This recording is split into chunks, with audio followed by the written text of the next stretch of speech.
what? Oh, okay. Do you get credit for that? For what? For coming? Oh, yeah. They push for every time that I attend.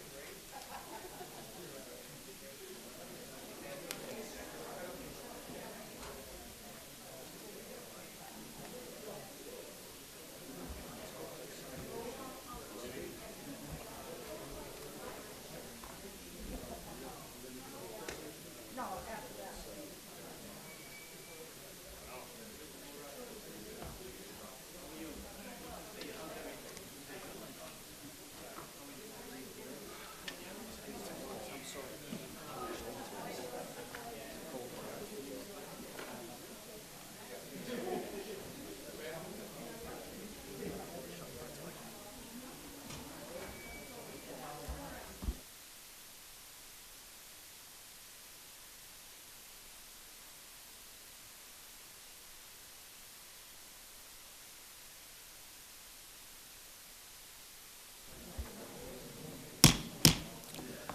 Call to order the regular meeting of the Everett City Council, Monday, April 23rd, 2018. Clerk will read the roll.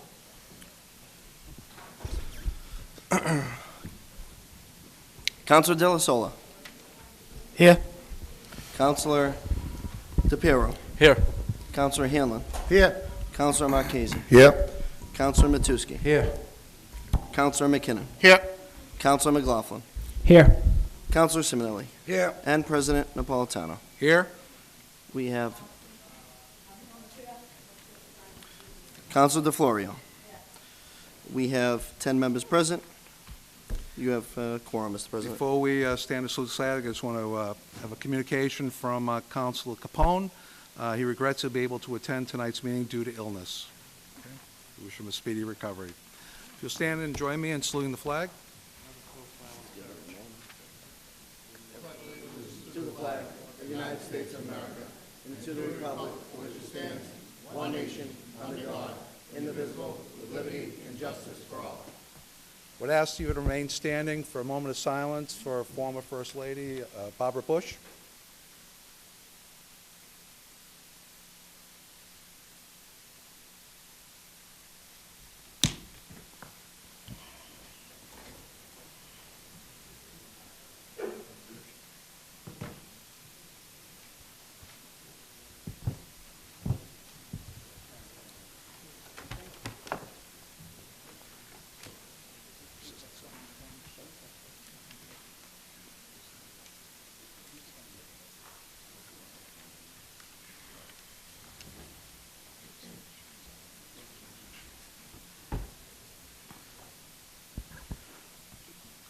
Clerk will read the first item on the agenda. We have 3 public hearings. And I would ask that everyone in the audience please turn your cell phones off. Thank you. Item number 1 is an order offered by Councilor Peter A. Napolitano as president to all parties interested in the petition for a new auto repair license for Boston Freightliner to be located at 2 River Green Drive. I have a motion to open public hearing. All in favor? Aye. Opposed? Ayes have it. Okay. I'm going to ask 3 times if anybody is in favor of this petition. And with no response, I'm going to ask 3 times anybody opposed. Is anyone in favor of this petition? Is anyone in favor of this petition? 3rd time. Is anyone in favor of this petition? Seeing there's no one in favor, close that portion. Now, is anybody against this petition? Is anyone against this petition? 3rd time. Is anyone against this petition? Okay. Close that segment. Entertain a motion to close public Point of participation. information before we do that. Isn't it, and maybe you said I didn't hear it, no petitioners for this? The petitions are? I don't know if to I mean, announce aren't they that supposed to they're come here. I forward? believe they were Someone here from coming. Boston Freight Line? If you could please come up first. You should do that first, right? Okay. Okay, so before we petition to close public participation, all in favor? Aye. Opposed? The ayes have it. Please give us an explanation. Why we want to move? Yes, your name, please, first of all. Excuse me? Oh, Anthony Vigorito. Thank you. We have to move because of the relocation of Lower Broadway. So we were moving to, right now it's called 2 River Green Drive. It just got a new address, and just so we continue on our business. Does anyone have any questions for the petitioner? No. Councilman Matusky. Thank you, Mr. President. The area where you're going, Mr. Vigorito, is it industrial, commercial? Yeah, that's what we're New told. location? Yeah, the new No location. plans for residential near it, or? Not that I was told. It's a commercial zone. And It's that- River Green Industrial Park. Is that near, if I may, I just want to get the location correct. Is that near the Duncan Galvanizing area? Right next to Boston Coach. Oh, Boston Coach? Yeah, So it's next to a park? Well, yeah. Like, it's a park. across the area, yeah. Okay. Well, how many years were you down on Broadway? 50 years? 50 years. I know your father. Right. Run a good business a long time. Thank you very much. No, thank you. Councilman McLaughlin. Thank you, Mr. President. Mr. President, I just wanted to extend a congratulations to Mr. Vigorito. Your business has been an establishment in our community for a long time. Happy to have you down in that area and be a pillar of that area. With the redevelopment of the 7-acre park and that whole area that's going to come up with hopefully a new stadium complex, it's right behind that. If you drove down Prescott Street Extension, you would see the new tan building in front of you. That's just beyond the 7-acre park. That's their new building at the bottom of Prescott Extension. And just wanted to welcome you to Ward 6, No. and thank you for all you do and continue to do in our community. Thank you, Thank Mr. everyone Vigorito. of Everett. They've been great for us all these years. Councilman McKinnon. Yeah, I think Councilman McLaughlin just, I'm going to echo what he just said. They already built the building, so they're ready to move in. This is just a formality at this point. Congratulations, by the way, thanks. Okay, if actually, you're on the next, you're here for the next piece as well, so if you can just sit right there and wait on us. Okay, we have a motion for favorable action. Do I have a second? Second. All in favor? Aye. Let me correct that. It's an order. It will do a roll call vote. Counsel Delasola. Yes. Counsel DeFlorio. Yes. Counsel DePiero. Yes. Counselor Hanlon. Yes. Counselor Marchese. Yes. Counselor Matusky. Yes. Counselor McKinnon. Yes. Counselor McLaughlin. Yes. Counselor Simonelli. Yes. And President Napolitano. Yes. Mr. President, 10 yeas, 0 nays. Okay, you've passed the order. Clerk will read item number 2, please. Item number 2 is an order offered by Councilor Peter A. Napolitano as president to all parties interested in the petition for a new motor vehicle Class 1 dealer's license for Boston Freightliner to be located at 2 River Green Drive. Could you give us a little explanation on this second license? Yes, we sell Freightliner trucks, brand new truck vehicles. Freightliner, has the highest, cleanest truck out there right now. They exceed all expectations for the federal government of the Clean Air Act, and they are the leader in clean air of trucks. But we do represent them, and we feel they're an excellent product to, have as a truck dealership, and that's.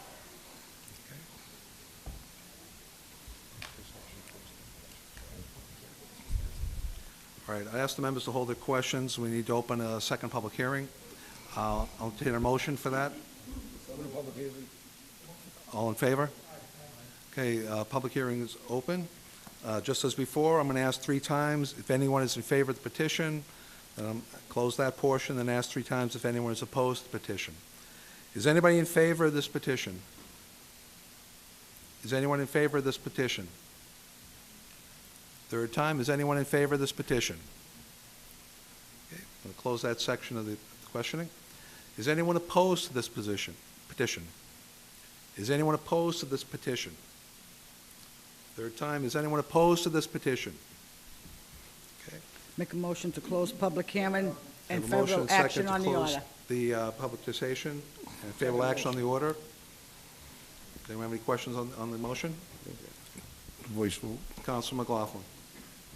My only question is, on the Freightliners, will there be only one entrance in and off of the property, which will be Air Force Road? There's no other back? No, at- no, at- they'll be directed to come by the Rotary, by Best Buy, Yep. come through that way, come in, and that's where they're directed to go out. So they come around Centelli Highway and take a left onto Air Force Road, and then take a left into that new pathed road Yeah. into your facility, and they'll exit the same way. Yes, and the signage is already there to direct them. Okay, great. Thanks, Mr. Vigorito. No problem. Thanks, Mr. President. Councilman Hanlon. Thank you, Mr. Chairman. Mr. Vigorito, you're also going to do used cars, No, new used trucks, rather? to be honest with you, no. We take them on trade, and we have a location in Brockton that we Okay. primarily ship How them about to. any repairs? Repairs, yes, sir. You're going to, so it'll be the new vehicles, the warranty stuff? Yes, sir. Okay, thank you. We have a motion, favorable action. Clerk will Move to read the- excuse the It's been gentleman seconded. with the customary Excuse thanks. customary thanks. Second. All in favor? The ayes have it. Clerk will read the roll. Thank you. Thank you. Counselor Della Sola. Yes. Counselor DeFlorio. Counselor DePiero. Yes. Counselor Hanlon. Yes. Counselor Marchese. Yes. Counselor Matusky. Yes. Counselor McKinnon. Yes. Counselor McLaughlin. Yes. Counselor Simonelli. Yes. And President Napolitano. Yes. Mr. President, 10 yeas, 0 nays. To pass the order. Okay, you have passed the order. Clerk will read item number 3, the last of the public hearings. Item number 3 is an order offered by Counselor Peter A. Napolitano as president to all parties interested in the petition from National Grid and Verizon New England, Inc., requesting permission to work on Buell Street to install one JO pole and one 45-foot 2-inch pole on Buell Street. Pole is located approximately 230 feet off of Chelsea Street. Is the petitioner here? Petitioners are before you. He's here. No. Could you, for the record, could you please name your name? Give us your name and occupation. Yeah, name is Dan Cameron. I'm with National Grid, with offices at 170 Medford Street in Malden. Yeah, Moses Okokuro from 170 Medford Street in Malden from National Grid. Thank you. Can you give us a brief explanation of what the purpose Sure. of this is? Good evening, councilors.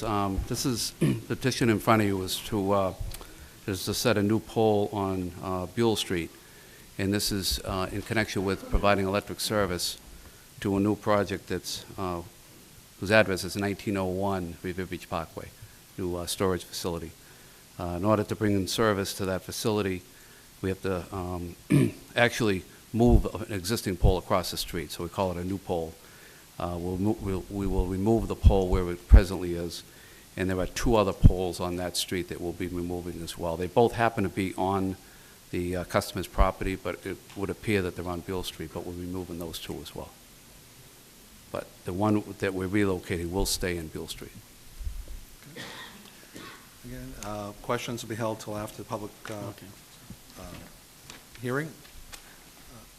Do I have a motion? Make a motion. Second. A motion second to open public hearing. All in favor? Aye. Opposed? The ayes have it.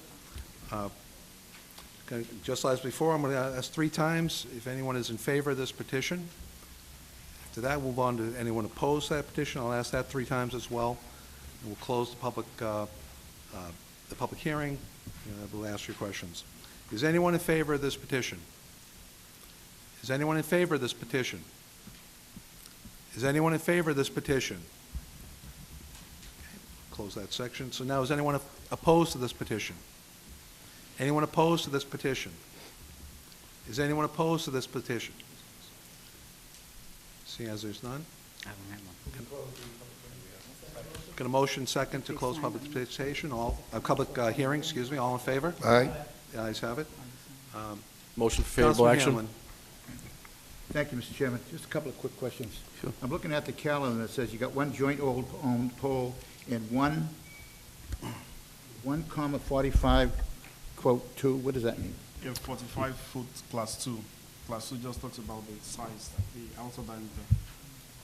45 is the height, the 2 is the diameter. Oh, okay. It's how we classify it. Okay, and also that you're coming, is the wires going to come from Chelsea Street, 230 feet down? That's correct. That's a long haul, isn't it, 230 feet? Yeah, but there's a pole in between. Just to give Oh, you an there is idea. a pole in between? Right, oh, The yeah. same thing with the telephone company? Is it the telephone company, the other owner? Yes, they're part of this petition as well. Okay. All right, thank you. Councilman Del Sol. Just for everybody's information, it's all overhead, correct? That's Oh, is correct, it? and then it siphons to a pad on their But property. there's no trenches and all that stuff, No. it's just all overhead? Right. Thank you.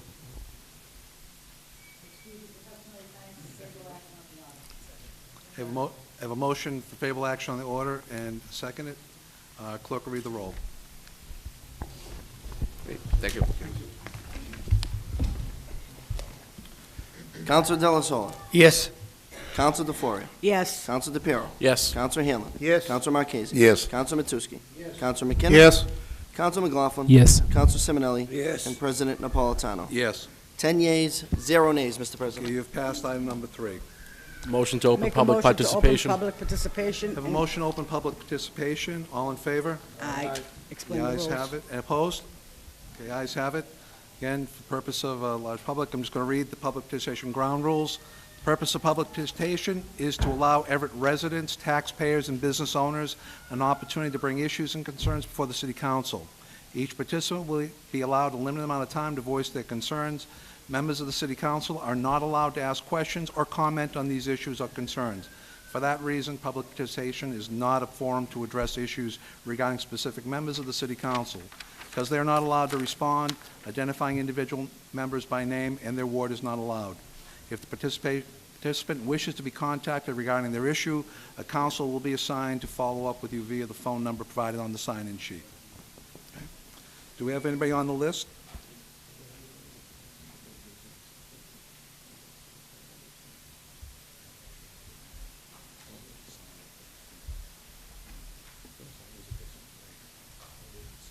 All right. And yes, there are people, Mr. President. Okay, so the clerk has a list.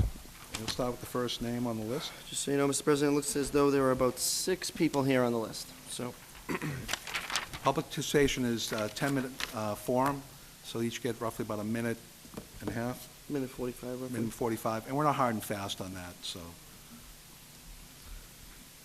Okay.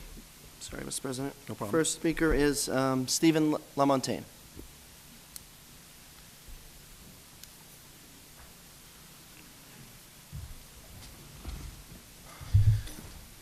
Good evening, Councilman, Madam. I'm Steve Lamontagne, Everett resident. My family's been an Everett resident for, I would say, close to 80 to 90 years. We've been a big participant of Everett, and tonight I'm up here to thank you all for supporting my friend Sean Coyle in his quest to raise awareness, as much awareness as possible, for autism. His program is FSI, which stands for Family Strength and Initiative. And he's been a big supporter of the city with his 5K race, which is coming up this weekend.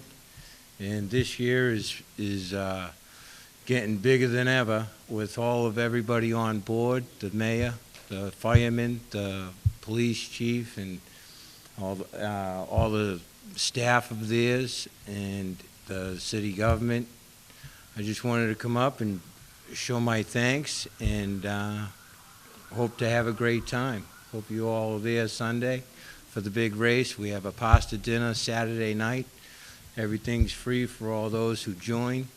And whoever wants to participate in anything else, it's great cause, great time for all the family and kids in the city.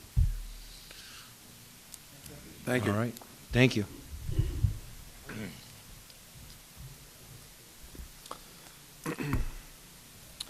The next speaker is Reverend Renee Solano. Good evening. Just Good to evening. clarify the rules, can I say the counselor? Is that allowed? Yes. Okay. So I'm here tonight because I don't think that the issue at hand from last week was properly addressed. And I'm going to read, this is word for word, these are not my colorful language, but this is the comments made in this Facebook post by various citizens of Everett. lucky for her, I don't beat up women, even if they are a filthy peasant girl from some shithole. She should be sent back to her hut. So we'll have a side of domestic violence with our racism. That's classy. It has to stop. It's way too easy for them. The USA is a pot of gold for them, bleeding us dry. And then the response from the counselor, hallelujah, we say, learn how to drive, the rules of the road, learn language, stop complaining, should be grateful for just being here. We know you nothing, but you want everything. Okay, were the initial comments that you brought up, were they made by the counselor? No, they were not. All right, so I just want to make sure that Yeah, that's no, I the second. do want to clarify that those were, Counselor, please, refrain. Please, go ahead. Stephen, Counselor Simonelli, please. Go ahead, please. so I just wanted to say that I think anybody with a conscience would be appalled at this conversation. And I know I'm not allowed to address anyone directly, but I just want to say that I have heard about certain counselors' health issues, and I'm very sorry for your troubles, and I hope that you have a recovery as quick and easy as possible. Thank you. Next speaker, Destiny DePaulo.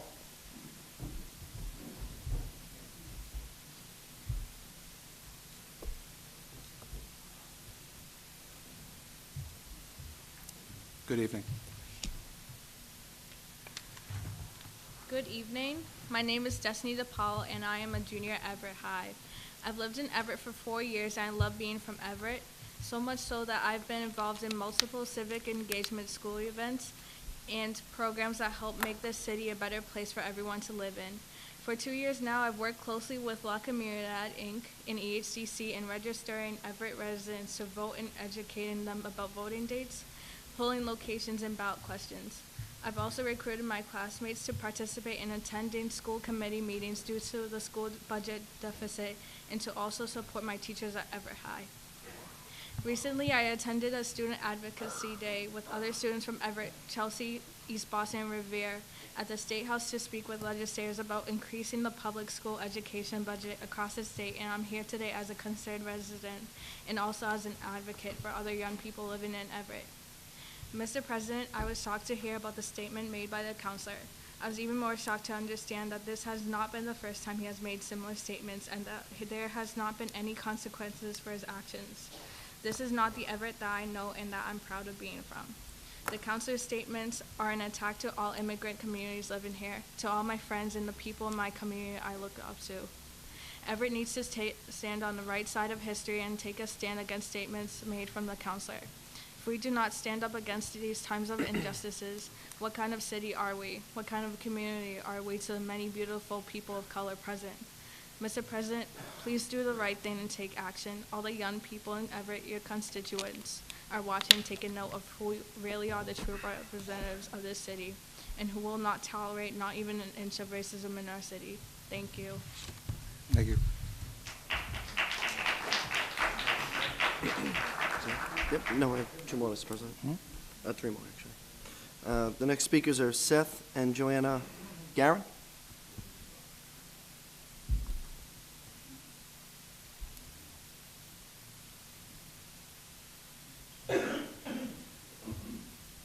Good evening. Hello, my name is Seth Garin. I'm here with my wife, Joanna. She's pregnant. We've been living in Everett for just over 2 years now, and we were interested in getting involved locally and learning about what's going on in the local politics. And so a couple weeks ago, we attended our first city council meeting to discover that apparently there was some controversial comments being made on Facebook. I'm aware that there is a rule against naming people, so I guess I'll just get to the point. It's not, while the comments themselves are quite appalling, it's more the response that the city as a whole has had to them that I'm most disturbed by. The lack of response or the sort of quickness by which they seem to be swept under the rug suggests to me that either the city does not understand the implications of the comments, or that they do understand and they just do not consider them a priority. As it is, there is a significant diversity in the city, from what I've understood, and in order for people to be properly represented, it's important that people are also cognizant of their subconscious biases. If we're not aware of how we are seeing people to the point where we don't even realize we're being racist, how can we possibly represent them or understand their interests or weigh their considerations fairly?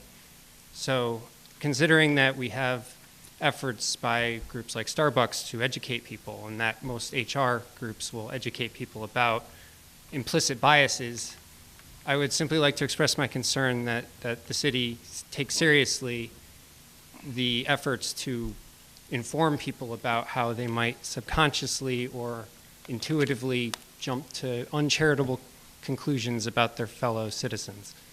That's all. Thank you.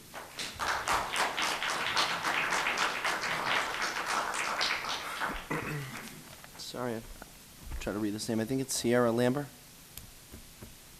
Is it Sierra? Or... Okay. And I believe we have one more on the other page. It's Councilwoman of Randolph? No? All right. Okay. Does anyone else want to come up? I'll take a motion to close public participation. Okay, I have a motion to close public participation. It's been seconded. All in favor? Aye. The ayes have it. Clerk will continue with item number 4. I'm going to make this request a second time. If you have a cell phone, please silence it. It gets picked up. These meetings are televised through public access, and when your phone is going off, it's a disruption. So please turn your phones off. Thank you.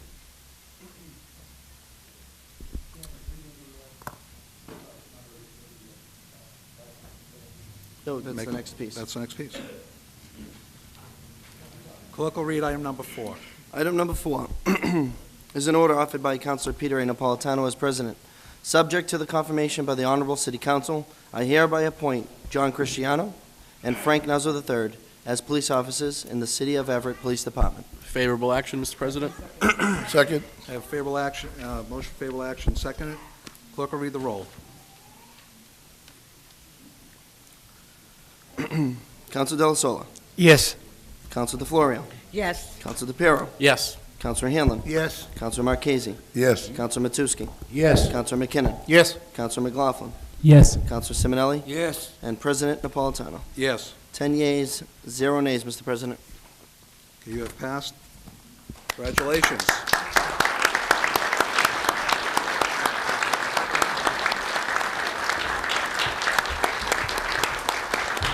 Sworn in. No, sworn in first.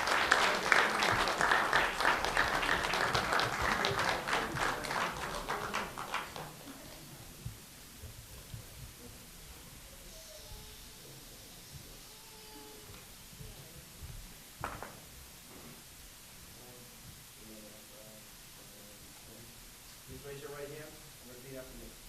I, John Cristiano, do solemnly swear that I will faithfully and impartially discharge and perform all the duties incumbent upon me as a police officer in the City of Everett, according to the best of my ability and understanding. Agreeably to the rules, regulations, laws, ordinances, and charter of the City of Everett. So help me God. I do solemnly swear that I'll bear true faith and allegiance to the Commonwealth of Massachusetts, and I will support the laws and Constitution of the Commonwealth. So help me God. I do solemnly swear that I'll bear true faith and allegiance to the United States of America, and I'll support the Constitution of the United States. So help me God. Congratulations, John.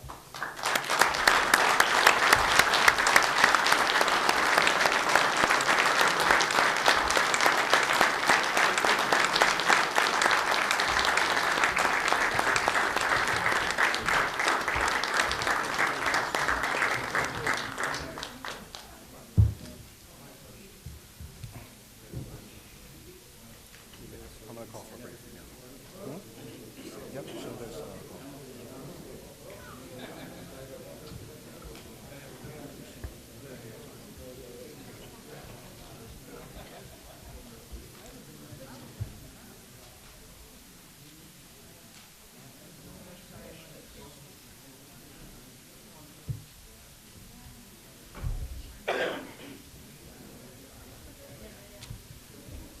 We're going to take a quick recess so families can take photos.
John, Nikki, we can't see you.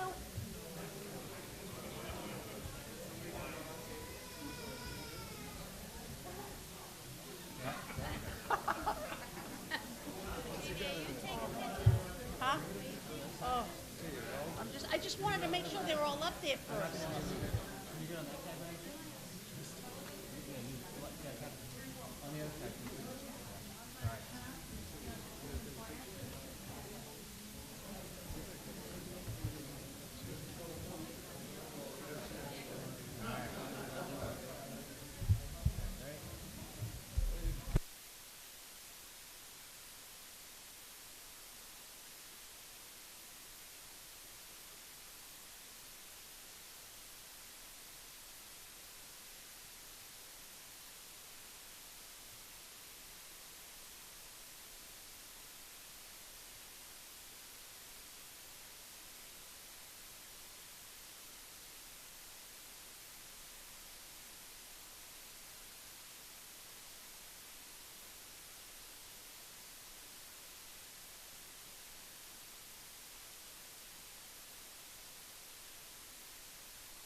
Calling the meeting back into order. Okay. Mr. President, I'd like to suspend the rules and take items 22 and 26 collectively. Second the motion. Okay, we have a motion to take item 22 and 26 Read 'em both. collectively. All in favor? Aye. Opposed? Ayes have it. Councilman Del Sol?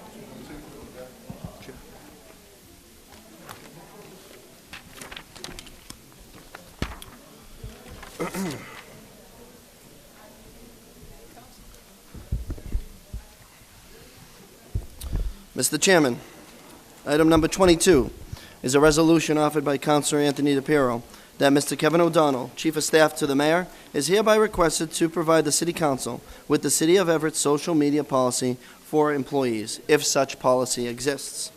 Item number 26, Mr. Chairman, is a resolution offered by Councilor Peter A. Napolitano as President that the City Solicitor appear before the City Council to discuss and answer questions regarding First Amendment rights in relation to elected officials. Item number. Council? Council DePiero? I'm going to yield to Councilor Napolitano first. Thank you, Mr. Chairman. Council Napolitano? Thank you. Mr. Chairman, the reason I've put this item on the agenda is that there seems to be a misunderstanding from the community as to, from the developments of our last meeting as to, that we may not have been listening to their concerns regarding a social media matter. Couple things. First of all, so the public understands the process. Our agenda closes at 11 a.m. on a Thursday, the Thursday before our general meeting. Now, this is all due to Mass General Law, and when we post our agenda, it has to be advertised. Once the agenda is posted, it cannot be added to, it cannot be amended, except during a regular meeting.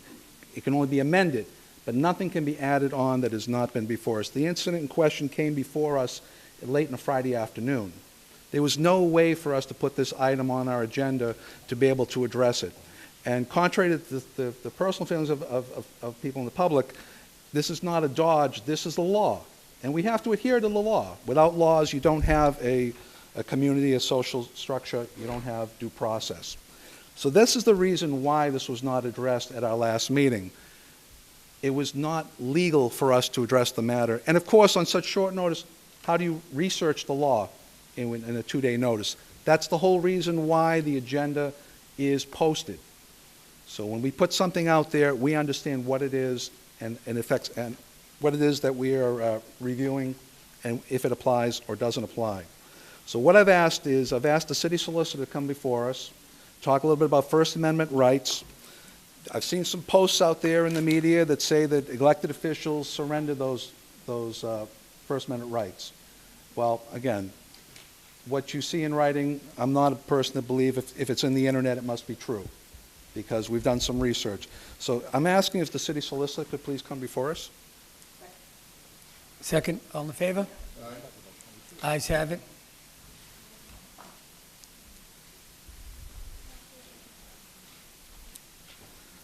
Now, Mr. Chairman, just so you know ahead of time, as to ask the city solicitor to answer these questions, I have provided 3 questions in advance to give her time to research this, and we've had discussions.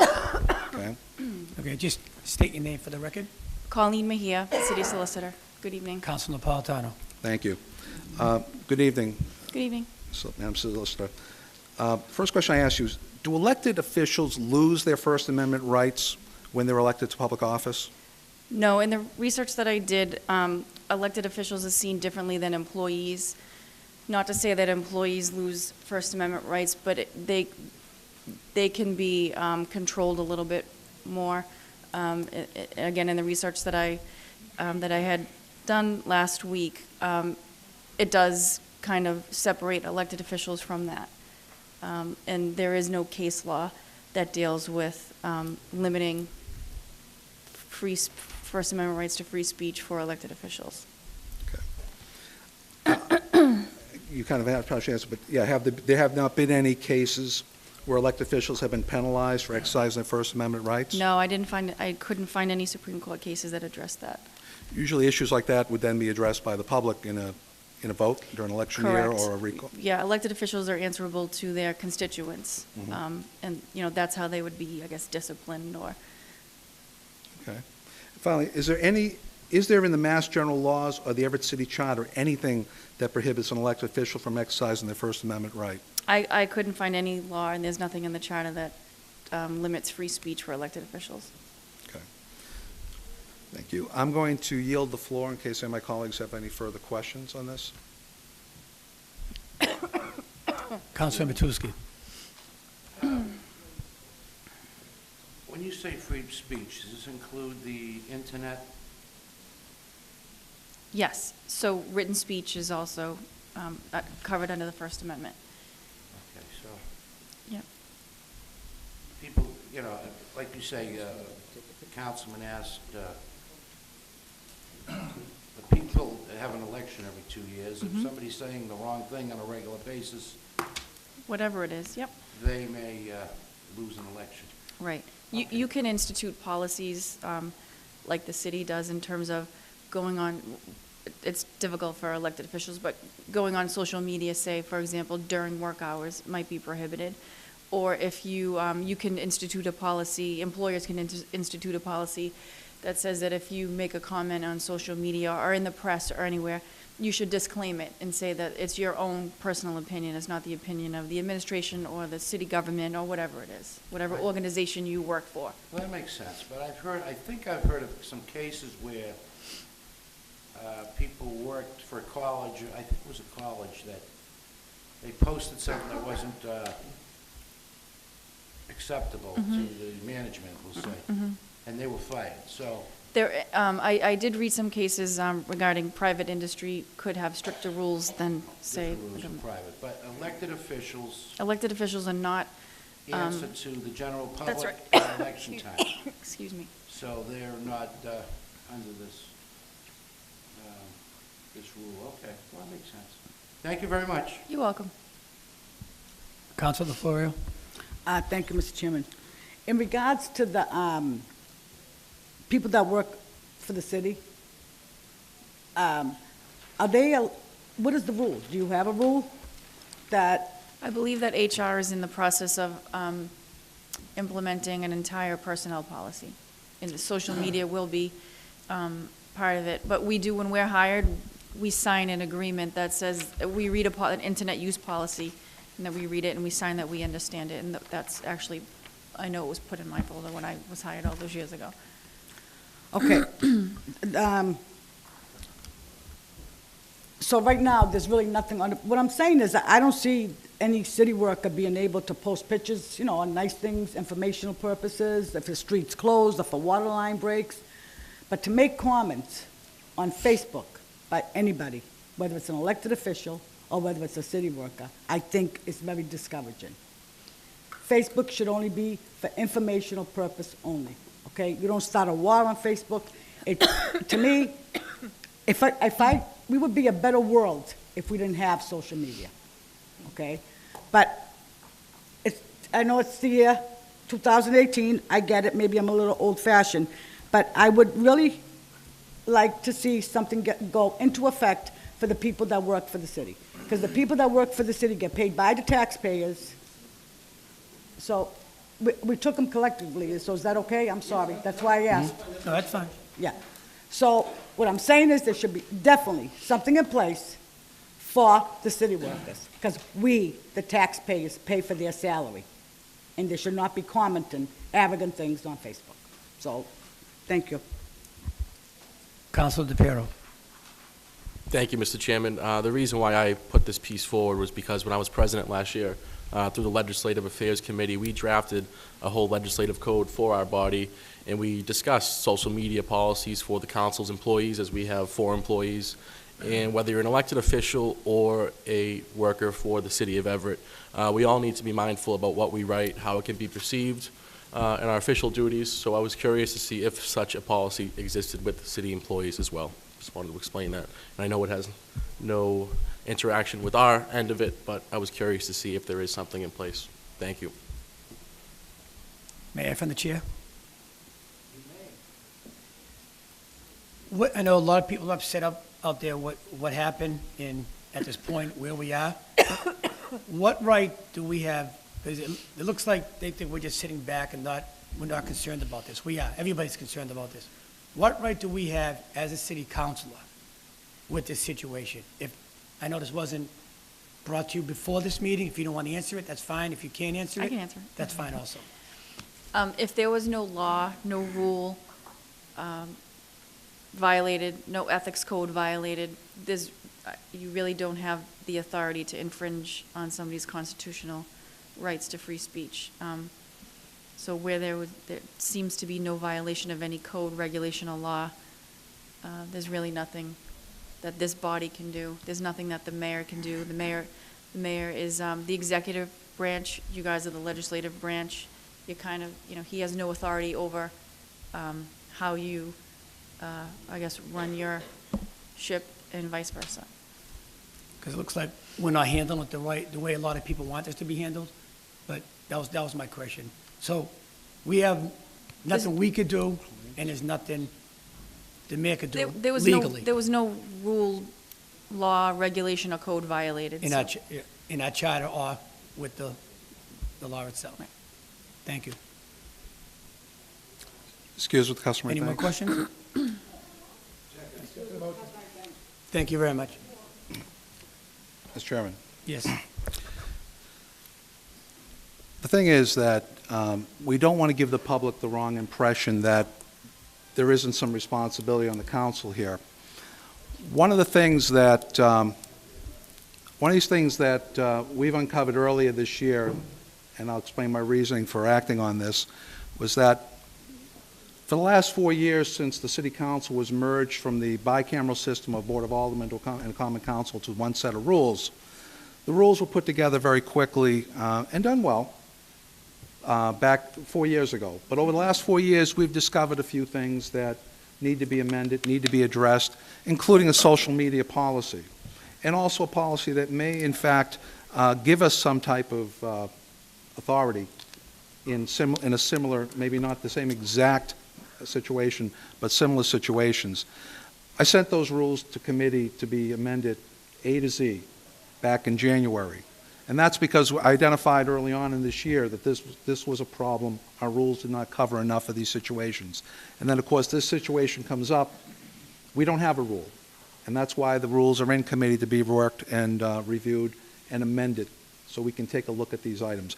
So the idea that we're doing nothing, I proactively sent these rules back in January to committee to be worked on. And the only reason that they're not finished is because it's a large body of work that needs to be amended.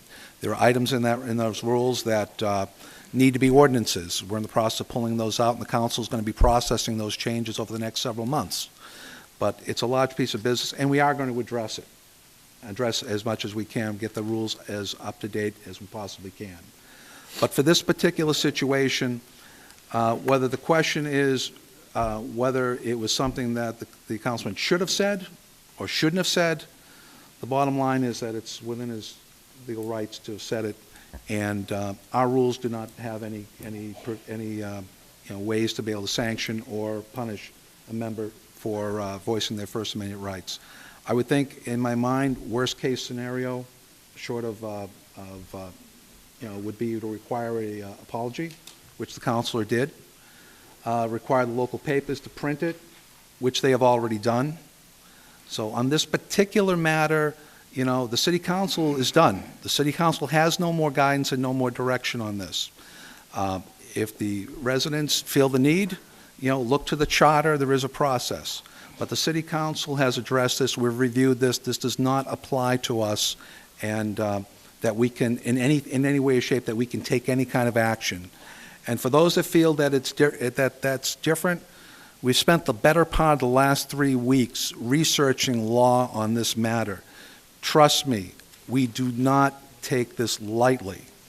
But as much as anybody out there who could be offended can voice their First Amendment rights on how offended they are, First Amendment rights apply to each and every one of us equally. There are no exceptions to us. There's no exceptions to you. And we will take those First Amendment laws seriously. We'll review our rules. We're in the process of doing that, and again, it's not as a result of this situation. This is a result of something that went back the first of the year to address this and many other things that need to be updated. So those rules are in committee, and they'll be reviewed by the council when they come out of committee and voted on. But at this point now, as you've heard the city solicitor state, there is no federal, state, or city law violated, and therefore there's no action that we can take. Okay? Thank you. I'm going to motion that this be sent, that refer this back to sponsor. I would recommend that we just do, even though you're referring it back to sponsor, please do them separately. Okay. Thank you. Right. Strictly talking about... Tell me which number you have. 26.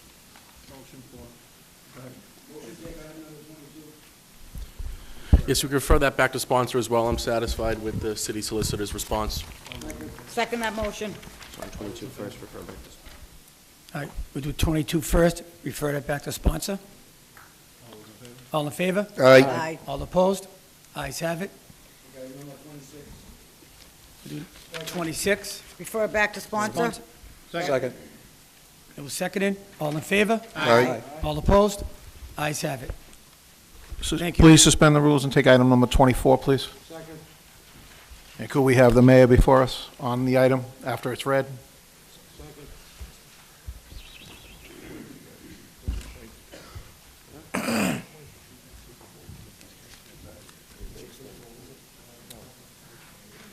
Item number 24. Item number 24, Mr. President, is a resolution offered by Councilors John Leo McKinnon, Rosa DeFlorio, and Wayne Matusky, that the Wynn Casino Group and the Gaming Commission come before the city council to bring the city as a whole and the city government of Everett up to speed on what is transpiring with the Boston Wynn property. Councilman McKinnon? Could we have the mayor before us? Yep, whatever. Wherever you feel comfortable, Mr. Mayor. Thank you, thank you. Good evening, Mr. Mayor. Good evening.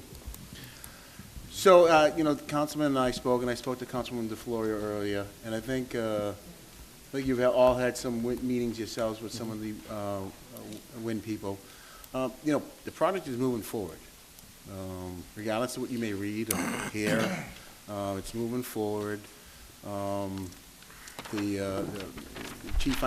new CEO and chairman of the board will be coming out on Friday to meet with the Gaming Commission and with the Consul General of Wynn Corporation. Then we'll have a topping off ceremony after that. They're not, the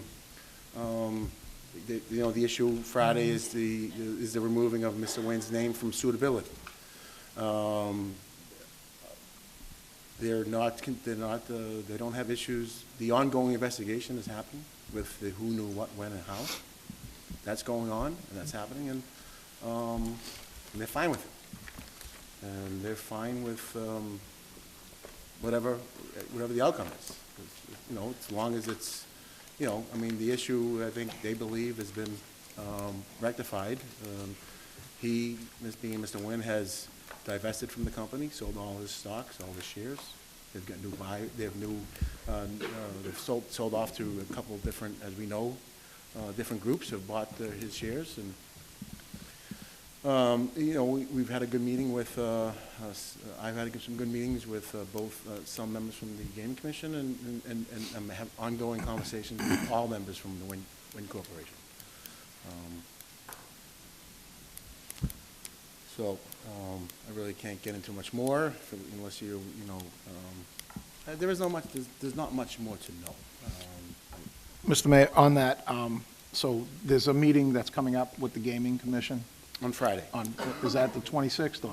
Because I know I looked at the ledger on it. I think it's the 26th. Whatever. Yeah. But whatever Friday there's a couple of items on that. 27th, I believe. Is it the 27th? Yeah. Okay. I should know that. 26th, 27th. It's my daughter's 10th birthday. But, no, you're my other sister. Is the 27th your birthday? 26th? You're going to be 9. Oh, I'm sorry. Thank God you got an assistant. Yes. There you go. But with that being said, you're meeting with them. Yes. We, as a council, The last time that we had to actually do this, I think I had Mr. Taco up before us, and they gave us a presentation, see how everything's going and stuff like that. And it went pretty good, actually. He gave a screen presentation to all of us here. So I think some of the council members, and I'm not speaking for anyone except for myself at this point, the other sponsors can speak for themselves, but would like to be updated on different things that are happening now. So if you... Reason being, Mr. Mayor, is because we are a host community. We need to know what's going on. Oh, so you're saying some of the council members are having a meeting with them and others are not? So I know Absolutely. they're having it with the president, the ward councilor, There's and a president two and a ward ward councilors, 1 and councilors 6, and the president. as well. And that's been going on for, I think, what, 3 years, Mike? Yeah. 2 years. So about 2-3 years now. And So with- how we got information what Bob before, told me, the how we got the information before was when John Taco came up. Okay. And gave us a presentation. All right. So that's, I mean, I think that's just feasible to ask. So the president himself of the Wynn Boston Harbor said that he will entertain having meetings with all of you, of course not breaking any open meeting laws, doing in groups, and that whatever, if the president wants to organize them, he'd be glad to sit down with all of you throughout this whole process. Will they come to us? Will they come here and do a presentation, or, I think that would be I think feasible. they'll have a meeting with you. He said they'd have a meeting with you. I don't know if there's a presentation to be had, but, I would invite Friday if you're available to come. Did you get invited? You must have all got invited, right? To the topping off ceremony. It's in the mailboxes. It's in your mailboxes. The president and CEO of the company will be there, and he'd be glad to speak to you. Yeah, I mean, The gaming commission is not talking. They're not. No, they they're not going to because they're Yeah. doing the They're investigation. doing you're right. They can't, Is don't wanna be Wynn also compromised. doing an investigation? Yeah. So there's two separate investigations going on? That's Okay. what yep. that's what I have. And that would be out of Las Vegas, I would assume, that they're doing it? I believe the board has begun the process of doing their own investigation. Yes. Okay.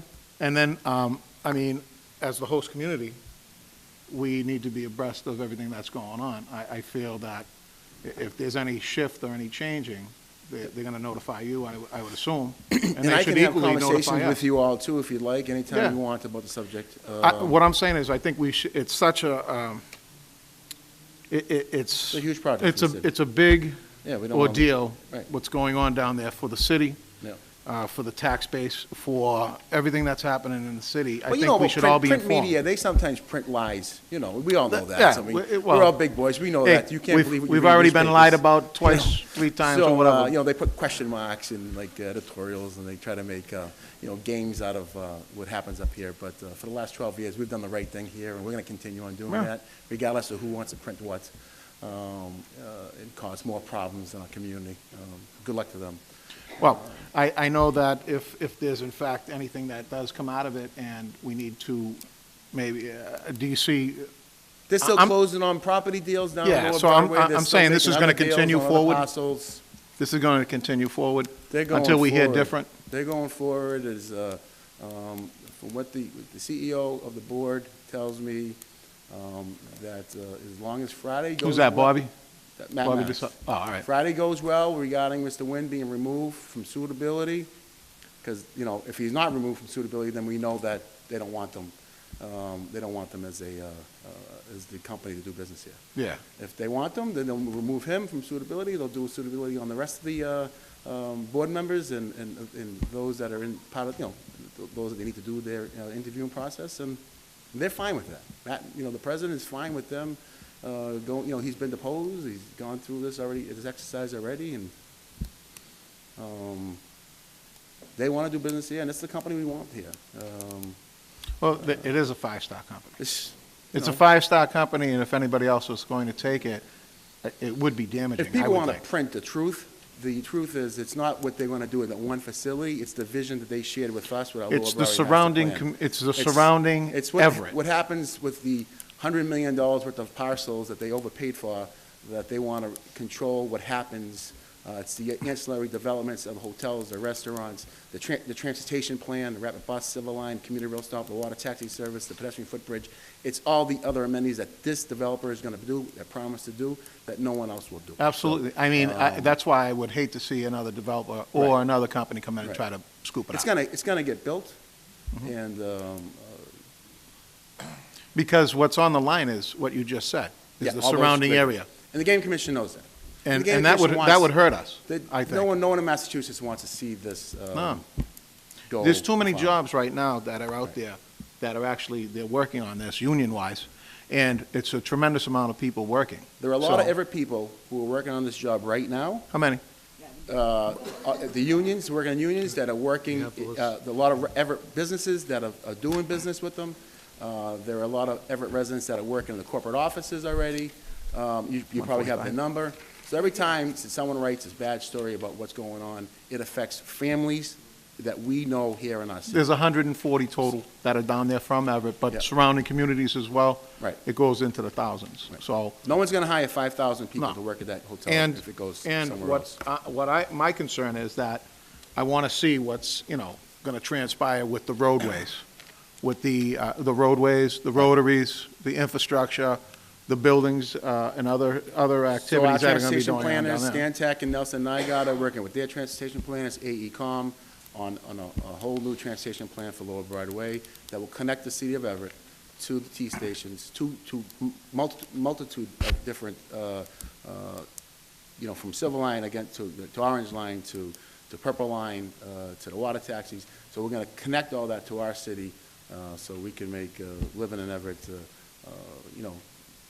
much easier for our residents. You no longer have to use a car to get into Boston, vice versa, get out of Boston. Sure. So once we do that, we solve our traffic issues, the need for cars. Most, people still have a need for cars, but to get into Boston from Everett, the plan is that you won't need a car anymore. And then whatever else is on the way Then we can down, coming to. upzone, and we can, Yeah. so it's more than just the casino. And people need to realize, it's about the vision of the city. It's about what we can do with properties along Broadway and Ferry Street and other streets and build up and get density. The Parkway. And All every time someone has to build something here, we want them to add 100 cars parking spaces. All we're doing is causing more. So basically, rent an apartment and it says, no dogs allowed, what do? You don't rent an apartment with a dog. If you rent an apartment and it has no deeded parking, so if you have a car, you pretty much don't rent the apartment, right? So this is the integrated thinking that we have around here. But if we have a good, reliable public transit system that's augmented by some other systems like TODs, right? We could really do some great stuff here in Everett. And that's the stuff that we're working on. And having this company as our partner, $30 million plus, and then their ability, right now, they're designing the Silver Line extension, they're modeling the commuter rail stop, they're doing all that for nothing. For a few. No other company would do that. No one would ever do that. If they were going to come in and actually No. do a purchase or something. They would to have just that built a effect. casino, 3-star operator. It wouldn't happen. It wouldn't have happened. I wouldn't have done the deal with it. There's no way we could sell to a 3-star. No. Because they would It's not not gonna do, happen. they would not do the same vision that we need for Everett going Correct. forward. And there's no way they could do that. Right. So, I thank you for that. You're welcome. Thank you, Mr. President. Through you for Councilman Simonelli, to his honor the mayor. Will the city benefits stay the same with the new corporation to our city, or will it decrease? If a new corporation came in, Yes. if everything went south and thing that, doesn't go well on Friday and they want to sell the project and someone else comes in, no. It doesn't, the same, the only agreement, it'd have to be, I would think, I don't know how you really do it. How do you really, I would ask the attorneys that are working on this, but, the city voted on a host community agreement with Wynn as the operator. 86% of residents voted for this one particular operator. How can we just, how can they sell the project, and how do I just agree to that? And I can't do that. I just can't do that. People voted for this corporation. That would hold it all up. They wouldn't be able to. Because it wasn't, one person doesn't make a corporation. I mean, 27,000 people work for that company. One person's deeds, if deemed misappropriated, were wrong, he's gone, he's removed, he's no longer there. So keep talking about him is useless for us. actually, by someone who keeps referring and talking about it, what they're doing is they want to kill, not me, right, but kill the city. I mean, that's what we're talking about here. So, I mean, you know, my vision is staying with this company. I don't think anybody else can do it. I really don't. Mr. Your Honor, the Mayor, so it's a guarantee with the new corporation or no? If there was a new corporation, is it guaranteed or no? I'm not even really thinking about it. I mean, yeah. Yeah. Right now, it's not before us. Right now, you know. Well, the council is saying it could happen. Maybe you could have an idea if it could happen.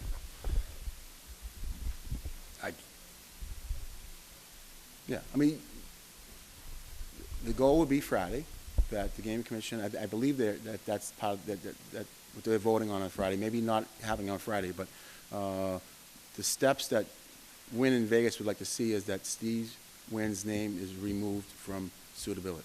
That happens. The ongoing investigation is happening currently in Las Vegas regarding who knew what, when, and how. And if those people don't make it through suitability, they will be removed. From what I hear, they will be removed. But as long as Steve's name is removed from suitability, the corporation wants to stay and do business in Everett. Other than that, you know, there's a multitude of different things they could do. There was a threat at one time of not finishing construction. That, you know, that could happen. I doubt it. It could happen though. If, you know, if the game, you know, if this commission, this board has a responsibility to the shareholders, right? No, there's so many things that are involved. Okay. Yeah. Thank you, Mr. President. I would like to just echo some of the comments Mayor made. We all supported this project because it was a 5-star resort casino coming into the city of Everett. It wasn't about this one development. It wasn't about what they were going to do on this one site. It was a vision. Not for the Mayor. I just, that's fine. No problem, Mr. President.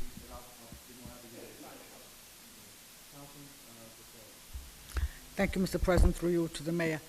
Mr. Mayor, this was on the agenda just basically for me to clarify things. Because unfortunately, we don't base our business on rumors. I know I don't. I never put anything on the agenda based on rumors. But when more than one person asks you a question, we just want them to understand what's going on. So that's the only reason why this is on. And I understand. I have asked questions. I called up the Wynn people. They told me that they were doing 2 investigations. One was the Wynn Group and one was the Gaming Commissioner. So everybody obviously is concerned because we know there's $4,000 of risk. But the project is ongoing. I've gone by there. I went by there Thursday. The road is all, you know, they're working on the road. You said 4,000 jobs, right, Rich? 4,000 jobs. Jobs, right. Yeah. When it opens. There's not 4,000 jobs right now, but when it opens, there's 4,000 jobs. But right now, there's a lot of unions on there. I know there's like 15 electric unions, for example. There's a lot of people working. There's more than one union there that's doing the job, and there's a lot of people working. So I would not think that anybody would risk that. The Gaming Commission are very, very smart people. They would never risk of something stopping a project that should be there. So that's the only reason why we put this on.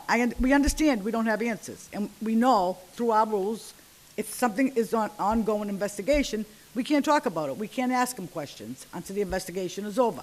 So all we're asking is for you to keep us up to date on what's going on, whatever happens on Friday, because unfortunately some of us can't make these meetings. We do work a full-time job. Right. And let us know what's going on, and that's it. So thank you. Thank you. You're welcome. Thank you, Mr. President. To the Mayor, this wouldn't even be on the calendar if there's 4 or 5 council members that haven't been in 3 years invited to that site. I'm included, okay? I'm not invited to the site? Invited to the site, right. Well, when I was state representative, I was invited. I went to every hearing there was. Now, I feel slighted, okay? That's Well, they number one. invited you to, I'm not the ward councilman, Mr. Mayor. you I'm mean not you mean the district meetings, the meetings. Well, they didn't want to violate the open meeting law by having I think the No, intention. they've got their favorites at the Wynn Casino. No, Group. no, no, no. There's no favorites. Look, there's 4 councilmen here that haven't been invited, okay? Can you reach out to them and tell them that? I will. Where is You- their legislative, Well, you have John Taco's number? I'm sure that John will call I you didn't even back. get a and, Christmas card from them, okay? I didn't get a Christmas. Let me just tell you, this is a little bigger than a district councilman. I get more information from a hot dog stand on the Parkway. You know, it's pretty frustrating. I will make sure that they I've stay been in at touch every with you. home and every business in that area, Mr. President. You'd think they would want somebody with the knowledge that I have to come down. I appreciate and I'm impressed with the work they're doing. But what is this not communicating stuff? Now, No, they haven't. Now, Mr. Mayor, I don't want to name names. I'm one of them. There's at least 4 members here that haven't been invited to that site. And that isn't right, okay? I have to This is I bigger have to than- respectfully disagree with you why is because that they have happening? invited you all to every Why is that event, happening? every I'm public asking you, event why they've is had. that happening? We were at Does it stop at your You office? and I were talking, and I have photos of you and I at the raising of the beam at the I was site. never at the race. I was there when they broke the ground. You've been there. I've been there once in the backyard. Yeah, oh, jeez. Okay, come on. Be serious now. I've been a city official in this city for a long time, and I feel slighted, Mr. President. This isn't about the ward. This is about the city. Now we're in a debacle here. Okay, this is more than everybody getting along, and we might lose out, in all the good things that are supposed to happen. And I have no idea what's going on with the old park and all the Well, Nobody's ever explained what's going with there. You, there were people, the people here in Boston, the Wynn people themselves, did not know what's going on. No, where they bought the property. What are they putting there? Where? The shooting match down there. Across the Line street. Street. They right now. What is going there? Besides a parking lot. What is going there? They'd like to. I think the master plan was always to build more hotel rooms. Okay, well, that's the first I've heard of it. This is what I'm talking about. Well, I mean, you and have I to. appreciate the good work that you have done on this, and we're at a sorry state here. I'm not going to sugarcoat this. We're not in a sorry state. No, it's a sad situation. It's a sad situation. It's a very sad situation. I thought Mr. But we're Wynn not was in a an sorry honorable state. man. I did meet him 4 or 5 times, and I feel sorry for the situation that we're in. Right. No, I didn't know anything Me about too. like everybody else. But the thing is, you've got to. Now, I've been around a long time, Mr. President. You've got to have communication. This isn't about favoritism. Okay? I'm a city father. I want to know what's going on down there. And what's wrong with that? I have no. People ask me every day. I was in Fall River yesterday. How's the casino? I know as little as you do. How's that? And I feel slighted. So you could tell Mr. Taco and Mr. whoever else is in charge to throw a box of donuts on a table and invite us down there. I'm sure. This you is know, ridiculous. I am sure that There's got to be a reason for it too. That 4 councilmen haven't been invited in 3 years. They wanted to not violate open meeting laws. I'm figuring that they thought that the meetings that were being held by the council president, Don't they know the there's ward 11 councils, members up here? that There's they were 11 coming members. back You to. keep having the same members going up. It's not. I'm fair. sure when Councilman DePiero was the president and he was going to those meetings, I'm sure he shared that information with Yeah, all with of 2 you. other councilmen. I'm sure Councilman Pino Napolitano was sharing information with you. Mr. Mayor, if I could just comment on that. I wasn't even aware until February that those meetings were occurring, and I had missed on 2 of them that I didn't even know existed. Okay. So I do understand the sentiments of some of my members here. On the other hand, all due respect, Councilman Matusky, they did invite all of us to a tour of the plant on last October. That invitation went out to all members. I didn't get it. Well, you've hit on a great point, the fact that there is definitely even a lack There's of a lack of communication, and we're going to endeavor to make sure that that situation is I know it's resolved. not you, Mr. Mayor. Councilor, the entire company got turned over on its head in a matter of 90 days, 90 days ago. Do you think anybody who's working in Medford, the offices of Wynn, Boston Harbor, do you really think they knew what was going on? No one Oh, I'm not knew. talking No one about knew that. what was going on. They had a serious, you had a strong CEO, founder of a publicly traded company get ousted within days. Their stocks plummeted, And people did not know what their future was in Medford working on the site. So if you feel like you were slighted, I got to know the members of the Wynn Boston Harbor team, from Bob DeSalvio to Jackie Crum to Chris Gordon of Wynn Development. If you feel slighted by them, they've been here. I've been slighted. If you feel, I will let them know. Oh, I hope so, because they don't call me. Listen, I will let them know, but they do have Wynn updates. They send it all the time that I think you all I find get. it insulting, Okay. number one, Mr. Mayor. This has been going on for 3 years. This isn't the 90-day. This is before the Wynn Me Too movement. I have to disagree with you. Okay, were you going to say about the what? This just didn't happen 90. This has been going on. You know, when I got elected to the city council, certain people sent me a congratulations letter. Okay? Here's a 2.4, they're going to work with us. We're not out of the loop. I'm not going to be out of the loop after tonight, because I'm going to pay more attention to what's going on. I don't have answers for people that ask me what's going on, Mr. President, with the old park, the Line Street Park is. It's a big parking lot now, but what is going to be there? What's going on with Ciro's? They just vacated that property. Is Mike's Roast Beef going to be there? Are they tearing down all the houses? Now, where are we at? And I can appreciate the professionalism that they've shown, but like I want to ask them about the Albert Street Bridge being closed in the fall. I want to ask these questions to these people. Are they prepared for what's going to happen? Well, the Albert Street Bridge has nothing to do with them. Well, I don't know how long it's going to take. What if it takes as long as the last time they fixed it? Right. These are the questions that we need to be. We just had Eversource here tonight to tell us about a wall they're putting up or a fence. Yep. It's just a common courtesy. A common courtesy. Now, I don't want to sit here and defend the team in Medford that's working on the Wynn Boston Harbor here in Massachusetts, but I will let them know your sentiments, and I'm sure Bob will reach out to you tomorrow. And That'd be nice. he wants to have the conversations with That'd all of be you. nice. Because they didn't realize that there was some miscommunication going on. There was no communication. Well, there's been plenty. They were at the cleanup. I'm not- the whole I'm team, being serious. The whole team was at the cleanup on Saturday. There was 90 of them there.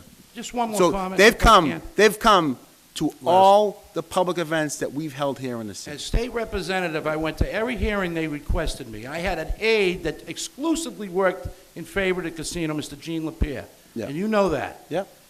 After that, I haven't heard from them since then. And I find it, I'm disappointed, okay? And I'm not being negative, it's the truth. I want the people of Everett to know. You feel disappointed, that and they have not I'm communicated. telling you, they will reach out to you. And there's 4 colleagues right in this row here that haven't been invited or to anything. I had knowledge. It's knowledge. And I want to see the thing completed on time and everything. But there's a little more than just going on. And I don't want to be, I'm not no token person up here, okay? I have the vested interest of this community. We're all city fathers. I happen to be at large. And I'm an expert in that area, having represented it for 33 years. I mean, come on. But anyway, with that being said, Mr. Mayor, I want to thank you for, you're going to talk to them, right? I am. Maybe we'll get somewhere. Okay. Thanks. Are there any further questions for the mayor? Councilman McKinnon. Mr. Mayor, with this, right, what my original plan was going to be on this piece was, I just forgot what I was, actually, wait a minute, because you're sitting there laughing at me. Hold on. I'm not laughing. You're not laughing at me, you're laughing at I'm the on this. comment. But my original plan was to actually, I wanted to invite them here, and if we have to go in executive session while they're in investigation going on, we could do that as well, couldn't we? I mean, they should be able to do that.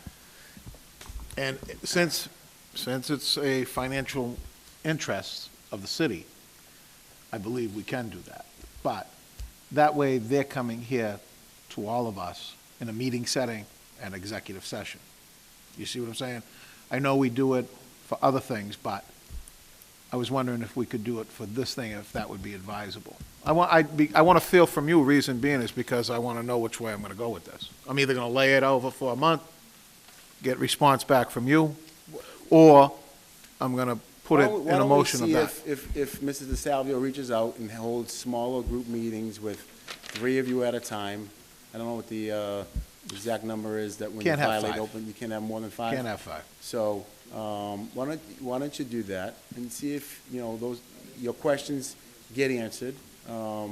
If you. I'll be honest with you, I like when they come up here, because they give an informative presentation, they do their job, they put it up on the screen, they show us I'm sure exactly, they we can don't come even up have with- to go down there I'm because sure they you do can come up that. and do a presentation on everything that's happening other than the investigation.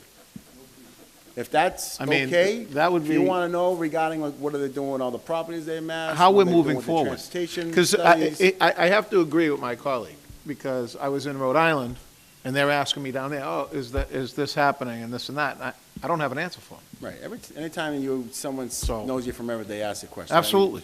Yeah. So, I mean. I understand what you're saying. Yeah, I mean, you got different states. I've been going to different states, and they're asking the same thing, because it's actually world Well, it's news national now. news, right? Yeah, so, I just want to know which way we have to proceed with that without interfering with an investigation at the same time as well. And to have them come up, do a presentation plainly on the construction, moving forward, what the plan's going to be, how it's going to go in the future. I don't think they'd have a problem doing that. I don't, they came up what? before. If you ask them that that's what you like an update on all that, the construction, the transportation, the jobs, the vendor fairs, the work, as you know, they're opening a career office here soon. I'm sure they have the answer to that. The rest of the stuff, the ongoing. I was kind of disappointed when they left Everett and they went to Medford, to be honest with you. To find office space? Yeah. Well, I mean, yeah. It's a real great office building. Yeah, On they the needed- it's well, on- they it's on- needed the it's on space. It's on the T line. They couldn't find anything like that suitable that they could find here in Everett. So what I think the sentiment that I'm getting is we need information. When we have the information, then we could proceed forward without saying something we shouldn't be saying. Yeah. To interfere with an investigation. And that's what I would warn the colleagues here tonight about that. But at the same token, we need to be informed. So what I'll do is I'll lay this on the table, and actually for the next meeting, or you're going to have answers for us when?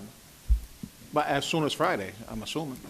I'm going to share this meeting tonight with their team. So tonight I'll burn a CD and I'll send it to them in the morning. So why don't, next meeting, we'll be able to have. They'll see the meeting and I'm sure they'll reach out. They'll reach out to all of you individually and How much time do they need? That's what I'm asking.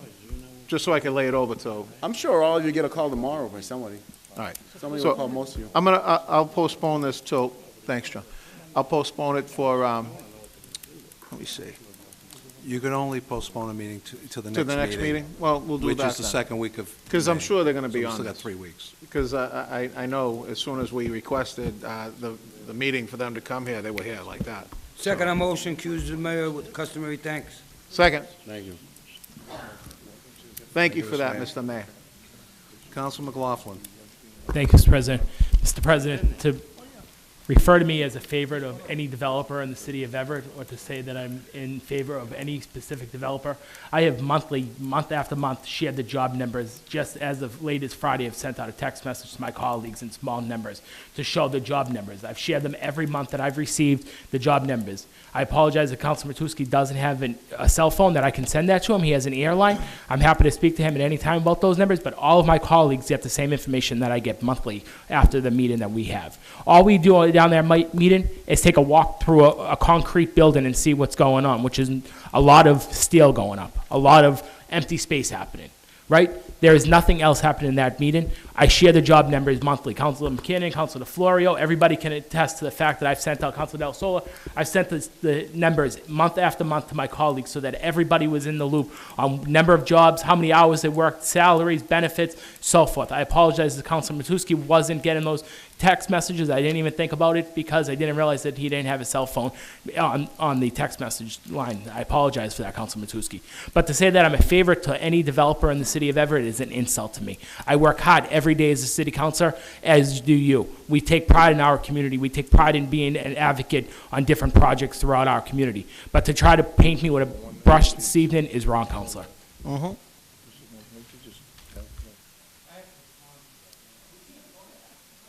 Councilor Matusky, on the item, and I do apologize, good.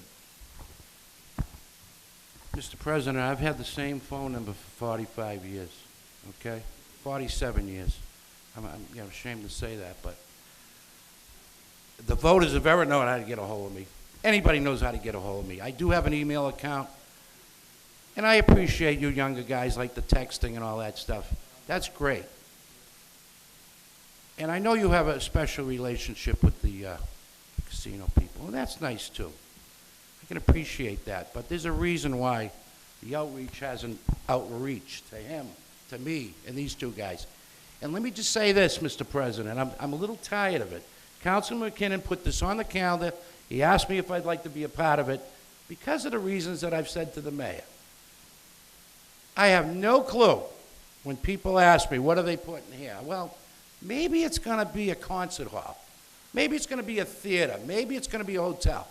I'm not going to be like I'm out in left field here anymore. I want to know, now that this has occurred, I was willing to put up with it. Hey, maybe they don't like me. But, geez, the voters have ever liked me. I get more votes in the council at large field than anybody. And I've done that a couple of times. But let me say this. I know that area better than anybody. I've been in every home down there, every business. My life, at 19 years old, knocking on doors. Okay? So to be slighted, don't they want... I know the people there, and they've dwindled down over the years, but, I mean, why wouldn't you, and as a state rep, I went to every hearing they asked me to. And now, all of a sudden, I'm supposed to get text messages, so that doesn't cut it. I want a phone call, I want an invitation. What's wrong with the mailman? I mean, have some public relations here. They're lacking in that department. The mayor said he would address it. And this is not a joke to me, okay? I feel slighted, personally, and so do some other councilmen. They might not say it tonight, Mr. President, and you and I have discussed this a year or so ago. They've got to be more outreach. There's more outreach on a hot dog stand on the Parkway, to me, and I find it insulting. But moving forward, I want this to be complete. I'm for the casino. I want this thing to be done right. We've hit a glitch here. We're going to be, we're city fathers, and it's not just in the mayor's lap here. I plan on being around at least another 10 or 20 years, hopefully in this chamber. But we'll find out. But I think it's in fairness, the mayor reach out to, he's got a very special relationship with him. And maybe he can reach out and say that, yeah, Matusky might be right. You haven't called him. You haven't done this. You haven't done that. And not just me, by the way. I'm not just speaking for myself. Thank you, Mr. President.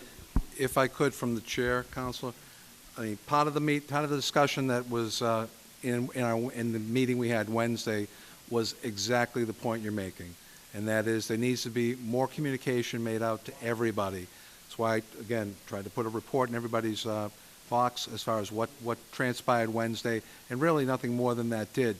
But that's still, you have every right for any information that's going down. Every elected official here is invited to Friday's ceremony with the topping ceremony. It's going to be the last of the cement being set. There will be no poured cement. So they're going to be doing a celebration there. And they want elected officials to show up. And that, again, is in everybody's boxes. So lucky they're about 11:45. So we will endeavor on our end, I will tell you from my end as leadership, to make sure that the information is disseminated.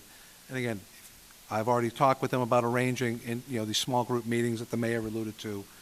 We'll get them done. We'll get you the information. Okay, we have a motion to postpone this till the next meeting. I have a second. All in favor? Aye. The ayes have it. Clerk will take the next item of business. Sir, I'm sorry, Mr. President. Do you have another item? I have to check we have some appointments over here, and I'm trying to find... And some department Number heads 18. also. Okay. 19. Okay. Please take item 19. We have a motion to take item number 19. Do I have a second? All in favor? Aye. The ayes have it. Clerk will read number 19.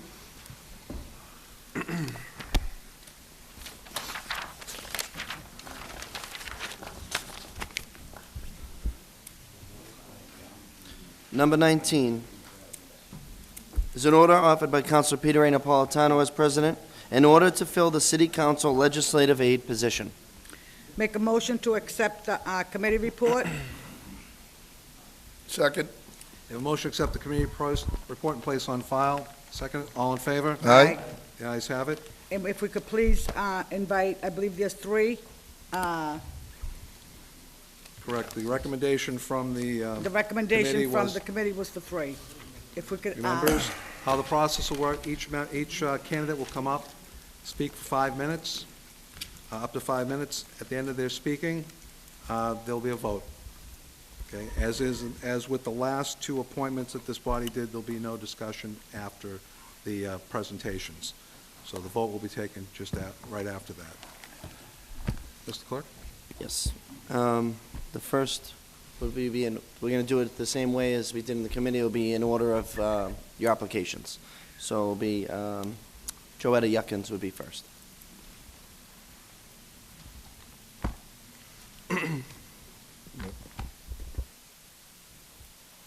Please, have a seat.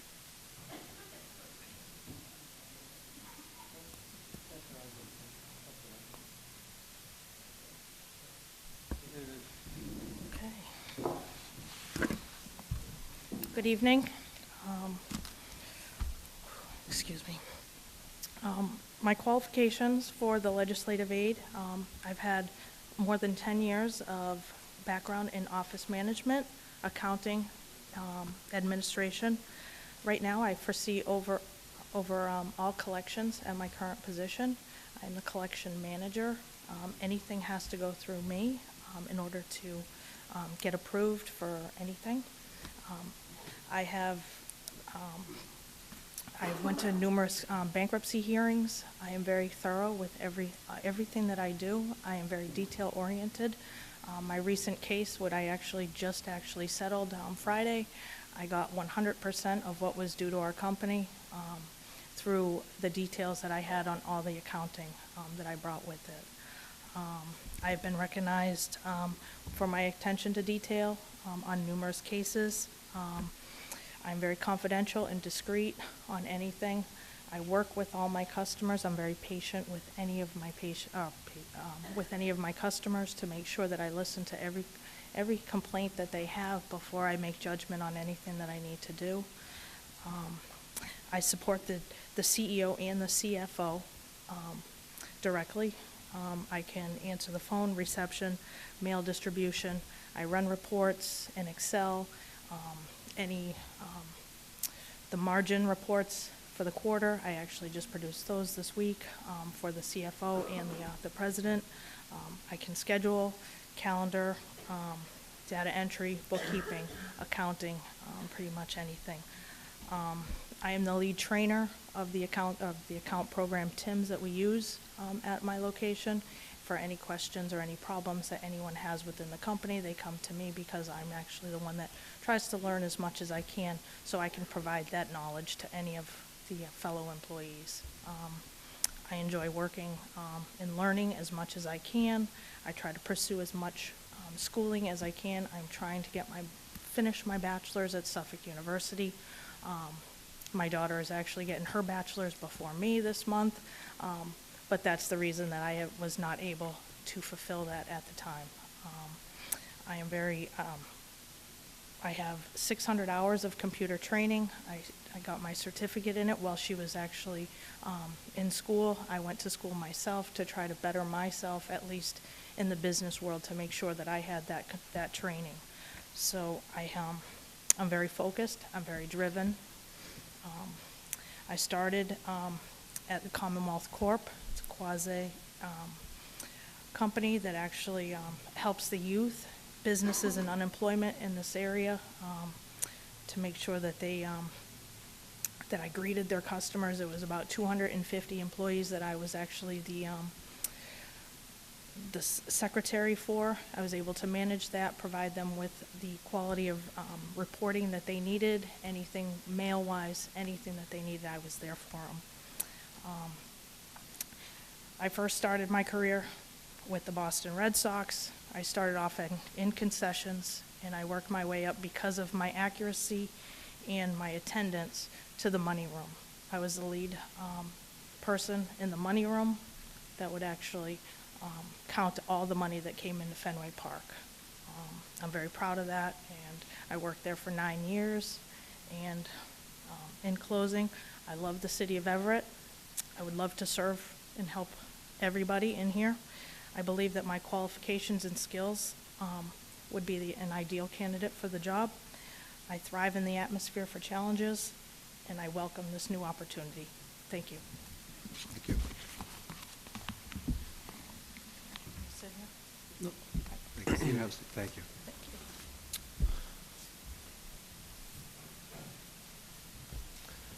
The next applicant would be Michael Mangan.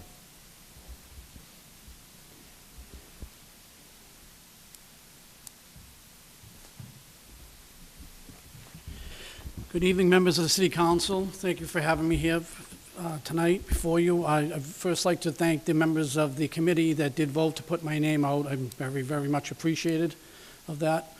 A little over a year ago, 15 months ago, I know there was, I had left the City Council not knowing exactly what my future was going to be, but I know I wanted to go in a different direction and, try some different opportunities here. And, having loved being in the City Council, I know that it's just regulations still in place. You have to be out a year if you want to, go after something else in the city. And, it was a big question. I talked with my wife. Certainly was a good amount of money and possibility of even getting reelected, which the salary even went up. So, I had sacrificed, about 15 months of salary just to have this opportunity to be before you today. I just heard recently, maybe a little over a month ago, that Mrs. McCory, who's done an outstanding job for many, many years, and whoever follows in her footsteps will certainly have, a tall task, but that's something I'm looking forward to the challenge to. Having 9 years in government, I think really helps me for this job, understanding what the agendas are, what's expected on a daily basis, and I'm also the type of person that's always going to go above and beyond what's asked. As I said in the committee, as in one example is that, this office is closed on Friday, but if one council calls me up on a Thursday night or a Friday morning and says, Mr. Mangan, we have a 90th birthday party, we need a citation, can you go and get it? I'm the type of guy, I'm not going to tell you no, I'm going to go up to City Hall and get you what's done, get it what's needed, what's done. If there's, when people come off the elevator over here, the first person they're going to see and that door open, if I'm so chosen, is to me. And I know not only you and have the relationship, I have the relationship with so many in this building as well as the constituents. And I want it to be a place where people come in and they know they're going to feel comfortable and they can come in and relax. I also, for many years I worked at the MBTA, also with the Boston Commons Union. Great deal of customer service there. Also with the Commons Union, like I said, I did a lot of office management there the last 3 years as I worked as a union steward. So I am familiar with some of the Microsoft programs. But the biggest thing, more than anything, is discretion. And, a few weeks back, Councilor Matusky brought it up, and I agree wholeheartedly, is that the person that is going to be in this position has to be discreet, nonpartisan, staying out of everybody's business. And I promise you, if you put me forward into this position, as I say it here tonight, as I said in the committee, I'm done with helping local people, so people know you won't be putting a sign in my house, can't call me up and ask me to do dear friend cards or anything, because this is what's important to me, and this is the responsibility that I have being in this position. So, and that's something you're going to definitely get out of me, and like I said, in discreet, being on the Housing Authority Board, as well as the Commons Union Board, involved with them. There was a lot of internal matters that have been discussed that none of you have ever heard from me here, because that's how it is, and I don't talk to members about it. Just like if I'm in that office and somebody comes in and wants to beef about something, like I said, nobody else is going to know their business. That's the way I'm going to operate, and I can promise you that. I believe I have the experience, the relationships here, the love of this city. I've been involved in so many different organizations going forward that I believe I would be a great, ideal candidate for this job, and I wholeheartedly ask for your support tonight. Thank you very much.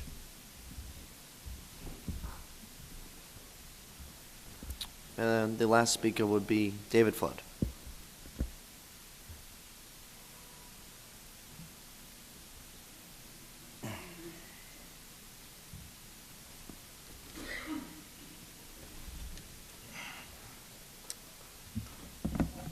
Good evening, and thank you for this opportunity. My name is David Flood, and I've resided at 31 Autumn Street for over 50 years. I'm a college graduate with a varied work background, which I feel makes me uniquely qualified to serve the City Council. I was a programmer analyst working for banks for over 20 years, and a hands-on owner of restaurants for almost 10 years.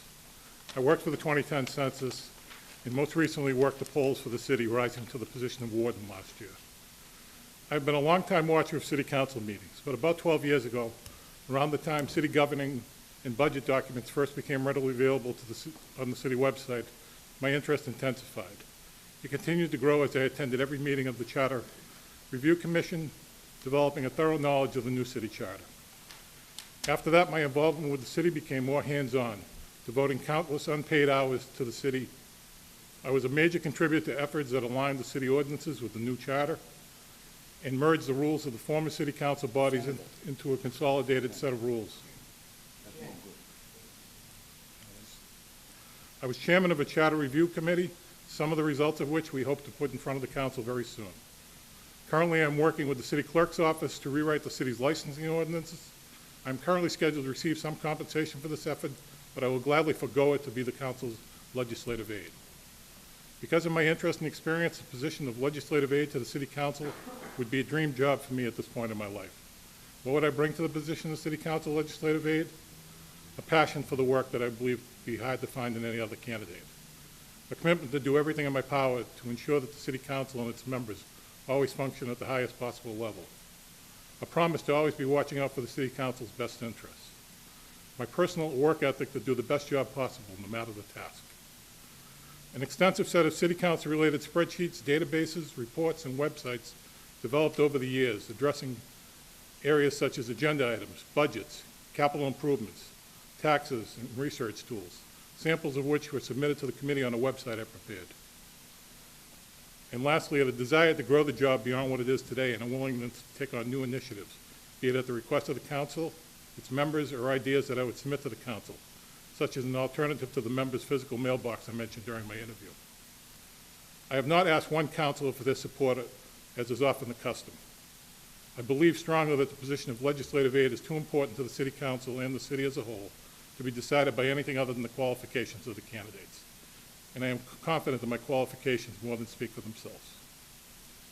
In conclusion, I believe over the last 8 years or more, I've demonstrated a continuous commitment to the betterment of the city and a loyalty to the city council. I would be honored to serve as the council's legislative aid, as I would really love to have a job that I can feel passionate about. Thank you for your time and attention.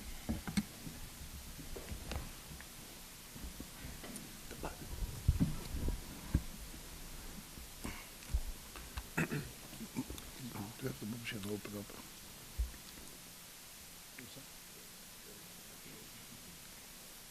We have a motion to open up the vote, please. Open the nomination. Motion I open up. second. Second, all in favor? Aye. The ayes have it.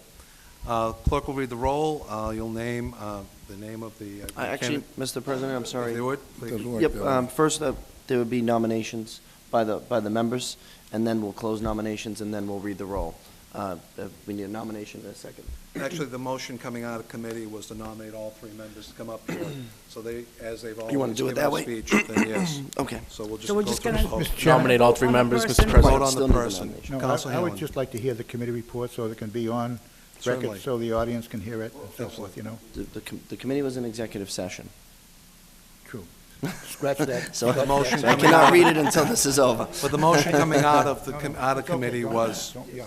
these I got one candidates. question, Mr. President, on that. Lieutenant. Just for the residents at home, all the applicants are from the city of Everett, correct? Yes. Yes. Thank you.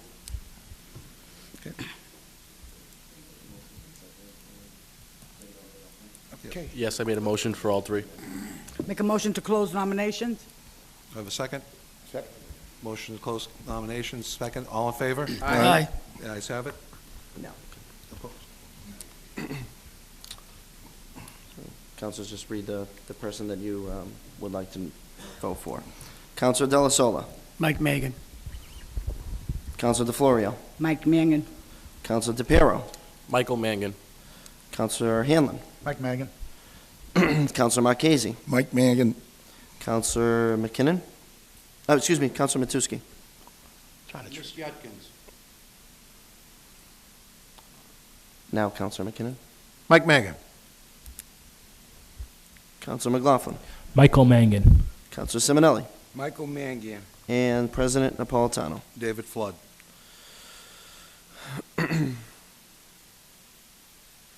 Mr. President, we have 8 for Mr. Mangan, 1 for Ms. Yuckins, and 1 for Mr. Flood.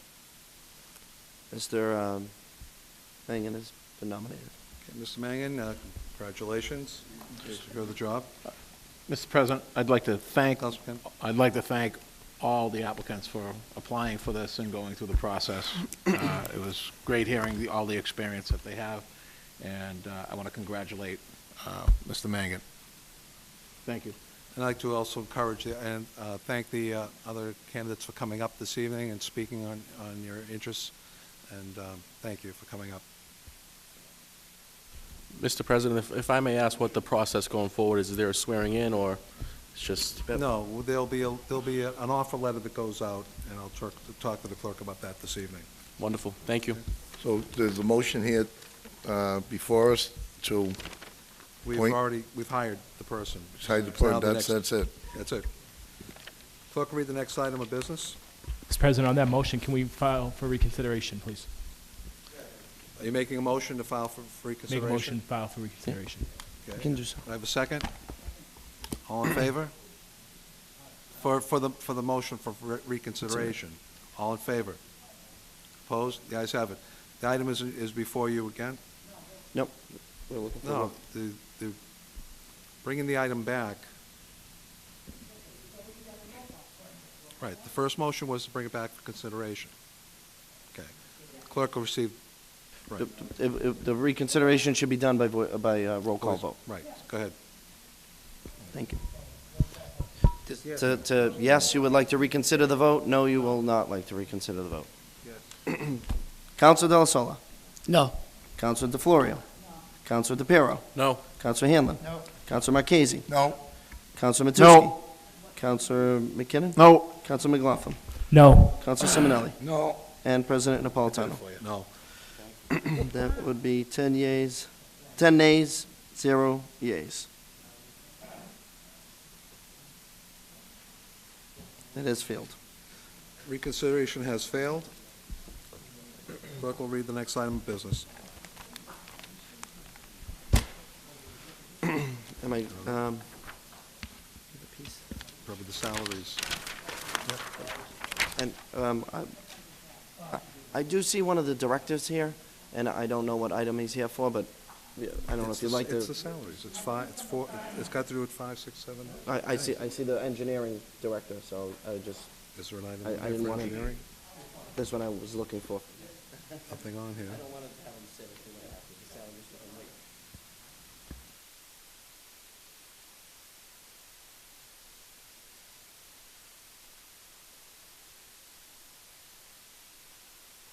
Suspend the rules, take item.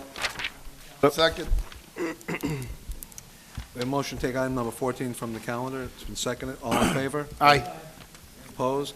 The ayes have it.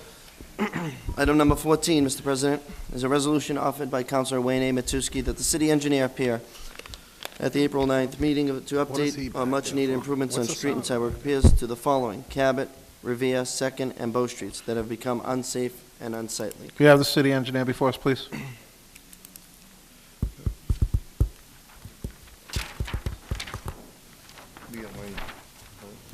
Wayne. That's his piece. Good evening. State your name for the record. Greg St. Louis, Director of Public Works and Engineering. Councilman Hanlon? Mr. Chairman, this is a resolution by Councilman Matusky. He's asking for an update on Cabot, Revere, Second, Bow Street. They've become kind of ugly, they've become kind of unsafe. He wants to know something about when they're going to get finished and when they're going to be made safer. Sure. So a number of these streets were subject to utility improvements last fall. To my knowledge, a number of the utility improvements on Cabot and Revere were specifically finished. The work on Cabot and Revere is slated to be included in our pavement management plan. We have engaged a street condition survey this spring, which was recently completed. citywide. So we'll be creating a pavement management plan moving forward to identify the order in which to maintain one of the city's largest assets. Second Street, there is some funding through the planning department for design. I am aware that there are some large needs in the neighborhood of potholes on certain sections of that street. Bow Street was also considered for CDBG funding at one point in time. To the extent that I may be able to fast-track certain improvements on those streets in the interim, they may be subject to some mill and overlay type of operations to restore them. I just want to, I'm sorry, this is your I just want to comment on Second Street. Now, this is Second Street that's on the other side of Revere Beach Parkway. Okay, that would be the east side. And that is like the worst street I've seen. I mean, you can't go down the street, and vehicles are now using Third Street as an alternate route. I myself use Second Street, and then I turn down Boston to go out to the Revere Beach Parkway to come by. And the traffic is such a standstill, and the reason it's a standstill is because the trucks have to go very slow. Those holes are, there's a couple that are a foot deep. That's very, very deep, even for tractor trailers, you know. And another problem down there, maybe this is not to do with the streets, but that light coming out of Second Street onto Revere Beach Parkway, you're lucky if 3 vehicles get through. And that's with no cars in their way. So you got to look at that too. Also, I have a big problem with vehicles that have, streets that have been repaired and they're now in disarray. I mean, I don't know what they're putting down for a surface, but I know that they're no longer safe to drive in, and they've been hot-topped, you know, and they're just terrible. And we can't allow the cost to us to say repair a street and then have someone come back in to correct it. It has to be done right the first time. And it's not these streets which are bad, but it's streets all over the city. And you know, you must know what they are, but you know, our feeling is, let's not do these things twice. Let's do them once and get them done right, you know. I know a street very close to my house that's been done 4 times, and it's still bad. So we have to do something with them. And there has to be a program. There has to be something that when we call someone in to do a street, they have to sign something that says, we will fix it exactly as it was, and not just to skim coat. I mean, we have to go below the surface and repair what was done in there. You put dirt in a hole, fill it up to the top, and you know if it's 6 feet deep, there's going to be 6 inches gone in a month, you know, if that's very deep. So they got to pack it down. And I'm not trying to tell you your business, but I'm telling you what people are telling me. And everybody knows how to repair the streets. They don't do it, but they know how to repair the streets. So I'm just passing that information on. Please, when you do this, especially with new construction, new people coming in, they have to do something to say, we will fix this the way you want to fix it. I don't know if you do that now, but if you do, someone is not following directions. And up to you. It's your department, you know. So thank you. Message received. Certainly, there are some temporary patching that's occurred in the fall and the winter seasons to try to fast-track construction so it's not delayed until the summertime. Those types of trenches will be readdressed this spring on some of the larger projects that you may have seen, in addition to and separate from the city's pavement management. Thank you. Mr. Chairman, I revert back to Councilman Matusky, his order, his motion. Councilman Matusky, no, actually, Council Del Sol, Councilman Matusky. I'll let Councilman Matusky speak as his piece. All right, and I'll thank go you after him. Okay. Councilman Matusky, please. No, take him. I'll go last. Okay, some of the streets here, was National Grid do work on some of these streets that we're complaining about right here now? Some of these streets had both municipal water work performed as well as National Grid gas work. Okay, before the job starts, I know I'm in that field itself. Have they told you they'll grind curb to curb or give the money to the city, then the city does it? How's that working with these jobs? So depending upon the location of the installation, they would own either a curb to curb or a 6-foot grind and overlay or replacement of a sidewalk. It's sort of site specific, but they are required to repair their trenches. So how long are they waiting till they do it? Like Everett Stadium, you go down there, it's like a It's like a roller coaster. They were there last year. So I don't want to get specific when they're going to start doing these, but they're going to be done quicker. I don't want to make the city pay for a street that was bad shape as it was, but now they come in and make it worse. So are they doing the regrinding themselves? Or are they giving us the funds and then we get someone to do it? It's a little of both. There are some outstanding trenches which we have identified in the field. You may have seen some recent paint on the ground. National Grid is coming back out to address those areas. But we have, depending on our pavement management plan, we will be receiving funds to address a certain street, or we will be scheduling with National Grid to perform the necessary pavement rehabilitation. And you put that money into the funds to... You go to the city paving account and... And then you take it from there and do it. Correct. Okay, I yield the floor. Thank you, Mr. President. And I just want to thank Councilman Hanlon and Della Sola for also their concern on these streets, Mr. St. Louis, are in terrible shape. Councilman Hanlon brought up the business or industrial side. I was more concerned with the streets near the Silver Fox, the residential side. That street needs major repairs, but Second Street in the residential area between Broadway and the Parkway is really tough. And I'd like to know where they are on the street improvement plan. Cabot Street is a mess. And by the way, these were only done, I think, eight or 9 years ago. Like Councilman Hanlon said, they're using a product now that doesn't seem to last. To me, and then on top of it all, as Councilman Della Sola said, to the length of both these streets, they do the utility work, and it sinks down an inch or two. And, you know, nobody's to task on this, you know? But Second Street is, with the residential side, there's no hope. You gotta really do some major stuff.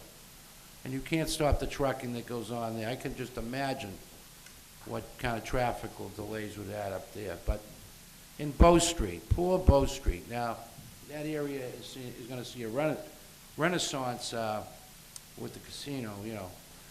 But the street is really bad. So where do we stand with the improvement plan on these streets? What number are they? Are they on the hit list? So there was a pavement condition index, PCI rating, performed on the streets a number of years ago, to say it was 2012. I remember that, yeah. It's slightly out of date. Typically, you would resurvey the streets every few years. We've engaged a consulting firm to perform a citywide survey to resurvey the streets. That's been conducted. It will be available via website that I can share with you so that you can look up any individual streets to see what its pavement condition index is. Is it done now? I don't believe the website's live yet, but the survey is complete. Survey. So you know what these streets, you know where they are? What category, whatever? I haven't had the published report yet. Okay. So the survey is complete, the report is not released yet. Well, I get around Everett pretty much. It's only 3 square miles. No doubt. But these streets gotta be in the top 10 worst. In Winthrop Street. And they just did that, but they did a lot of utility work. Correct. See, what happens, Mr. St. Louis, when the electrical people come up here, Eversource and National Grid, they promise us that they're gonna put everything back the way it was, and these contractors. But they never do, you know. The sidewalks beat up. And what happens is if you leave a small hole, the car hits it and then it creates another problem altogether. But these streets need to be looked at. These people, it's in one of the nicest neighborhoods in Everett, on those Cabot, Revere, and Walcott. Beautiful neighborhood. And Bow Street is just a nightmare. And, you know, we've really got to, you know, we've got our parks under control. Every park in the city's been done over. It really looks nice. But the truth of the matter is we've got to start to focus in on some of these bad condition streets, you know. I'm lucky where I live, my streets were done over 10 years ago, so they're in pretty good shape. But there are some bad streets out here, and I hope that you have influence over what streets are being done, no? I believe I do. All right, well, I gave you 4 streets. If you want to add Winthrop Street, is it Winthrop Street or Winthrop Road? Winthrop Street, it's a mess now because of the contracting work that was done. So I hope you'll take that in consideration when you choose these streets because, you know, it's bad enough you got 1 street in your neighborhood's bad, but when you got 4, it really is disheartening. And- So I want to thank you, by the way. I know you're new to the position. You've been nothing but, see, your outreach is what you make me look good. You're here to answer questions, and I'm an easy guy to get along with. Most people will tell you that. But I want to thank you. Could you put that list and give it to our legislative assistant here? And she could physically put it in my mailbox. Certainly. You have a mailbox right in the back room. But I appreciate it. Thank you. So once the survey report is published, I will share that with the council. That report will get paired up with some of the other infrastructure improvements that need to happen citywide, whether Do it's... you publish it? I can print out a report of the That's individual fine. streets. I don't need the published report. Just the report. I want to know where these streets are at. Because Absolutely. People, they're waiting 4 years is a long time to wait to have your street improved. Thank you very much. Appreciate Thank you. the help. Councilman McKinnon. Through you, Mr. President, to Mr. St. Louis. So the report, is that the report that we put money forward on a computerized program? Is that the same report that you're talking about, or no? So this Pavement management. This will be a pavement management report, pavement management system. It'll identify and rank all the streets in town. So they're going to grade them, basically? That's what we're looking for? Effectively grade them. Okay. Now, when will that be done, that report, that reporting? I would say in the next week or two. I will... And what was the cost on the reporting? I forget, because we allocated the funds for it, I know that. It was a computerized program? Correct. The survey and the report, I want to say, is in the neighborhood of $35,000. And we'll get every street detailed down, and then have it graded from, what, 1 through 10? It'll be a number system? So it's going to be a PCI index, which is the national standard. This is slightly different system, but it's in the same, uses the same rating system. Because we made, through you, Mr. President, I know that you requested some streets or something to that effect, so we all came in with our own streets that we thought were appropriate to do over. But it will be on this system right here that they get done, correct?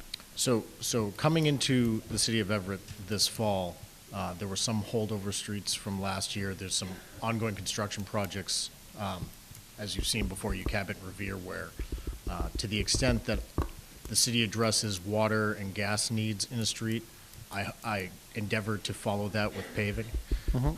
That way we're sort of addressing the full cross-section of the street, and that prevents me from having to cut into it to then replace a water line. All right. And then, just, to echo some sentiment here, anytime one of these National Grid, Keyspan, whoever, Eversource, anybody comes in, we need to make sure that they're not just patchwork, make sure that that street gets done over, because right now we have a number of streets that have divots, holes. Ferry Street, you can't go up and down without destroying your car. So we need to be more active on that as well. So we need to take a look at it, and then if those are graded as they should be, they'll be probably the first ones done, I would think, because during the winter, it's horrific. And I know I put the piece on, one of them, that said Ferry Street, we need to have these guys come back and actually do regular patch work and then even plate work so that we can maintain through the winter. So that's your job. There you go. Welcome to Everett. Thank you, sir. Thank you, sir. Thank you.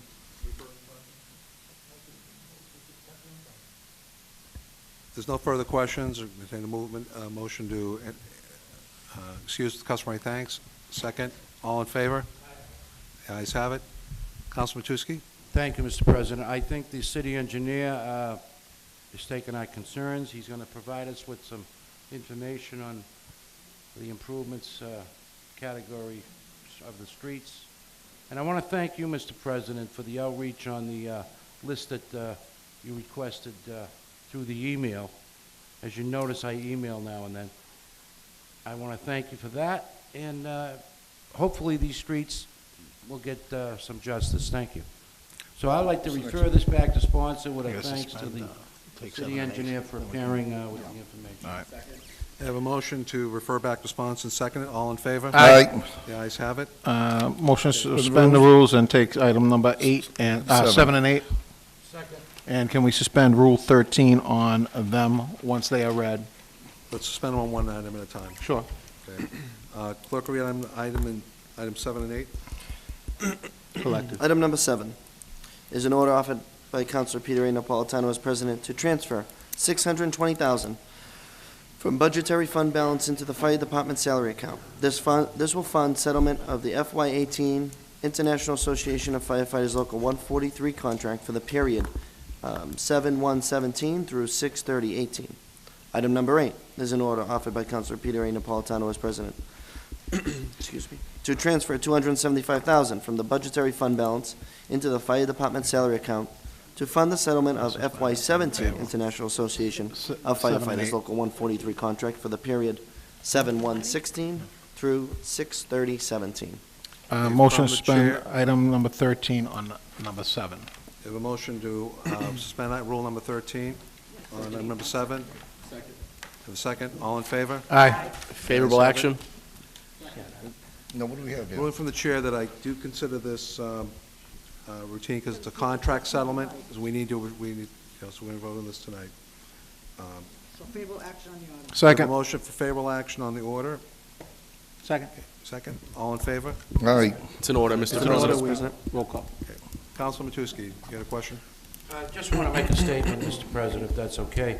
I received a call from the fire department's business agent this evening, and an email, actually, from Mr. Greg Hardy, and he said that he had emailed each councilman here tonight, and he is in favor of this union to resolve these negotiations. And between the mayor's department and the fire department, they've come to this conclusion, and he was very happy that this has been resolved. So I'm going to vote in favor of the fire department's new contract. Thank you. Clerk will read the roll, please. Councilor Della Sola. Yes. Councilor DeFlorio. Yes. Councilor DePiero. Yes. Councilor Hanlon. Yes. Councilor Marchese. Yes. Councilor Matusky. Yes. Councilor McKinnon. Yes. Councilor McLaughlin. Yes. Councilor Simonelli. Yes. And President Napolitano. Yes. On item 8. 10 yeas, 0 sorry. nays, Mr. President. Sorry, Mr. Clerk. That's okay. Is item 8, the suspend rule 13? Suspend Rule 13. Item 8. And is it routine? Yes. We have a motion to suspend Rule 13. I don't have a second.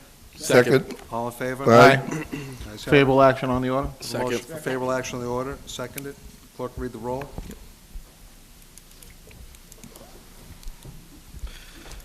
Councilor Della Sola. Yes. Councilor DeFlorio. Yes. Councilor DePiero. Yes. Councilor Hanlon. Yes. Councilor Marchese. Yes. Councilor Matusky. Yes. Councilor McKinnon. Yes. Councilor McLaughlin. Yes. Councilor Simonelli. Yes. President Napolitano. Yes. 10 yeas, 0 nays, Mr. President. Excuse me.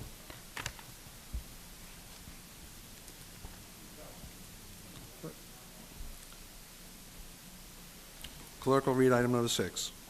I think clarification, I think it's number 5, Mr. President, I don't remember. Excuse me, I'd already had marked off before. That's okay, I just want to make sure. Item number 5, Mr. President, is an order offered by Councilor Peter A. Napolitano as president to accept donations to the City of Everett's donation account to help fund the summer jobs program as follows: $1,900 from PEGM Transportation LLC, $950 from Everett Cooperative Bank, $300 from Honda Casa Boston, $950 from the Levitt Corporation, and $25,000 from District Gas. Favorable action, a letter of thanks be sent.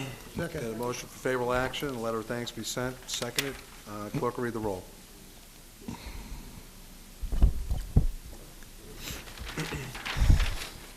Councilor Della Sola. Yes. Councilor DeFlorio. Yes. Councilor DePiero. Yes. Councilor Hanlon. Yes. Councilor Marchese. Yes. Councilor McLaughlin. Yes. Councilor Simonelli. Yes. And President Napolitano. Yes. That would be 8 yeas, 0 nays, Mr. President. 8 nays, 0 nays. You've passed the item. Clerk will read item number 6. Item number 6 is an order offered by Councilor Peter A. Napolitano as president to transfer $4,000 from the city clerk's salary account into the city council's salary account. This is necessary for the 4 to 5 week overlap the city council will have in their office for the legislative aid position. Favorable action? Second motion.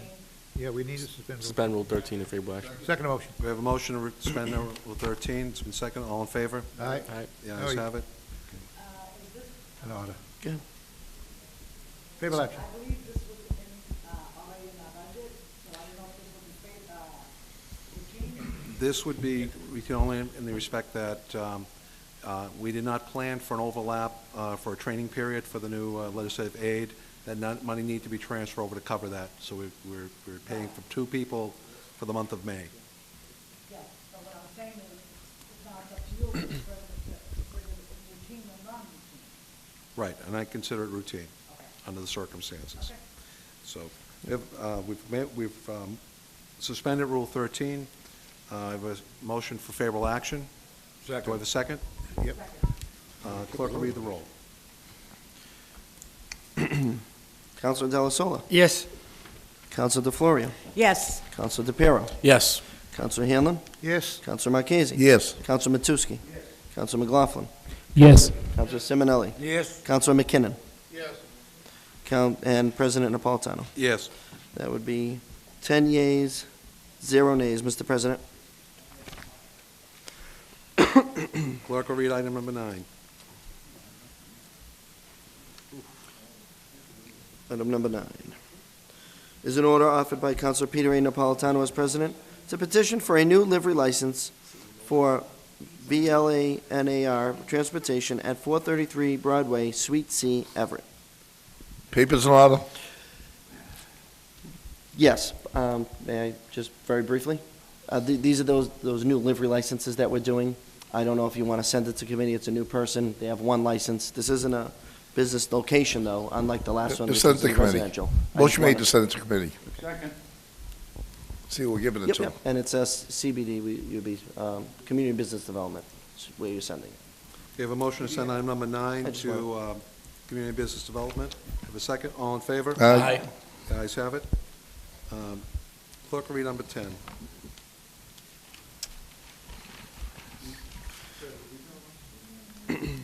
One moment.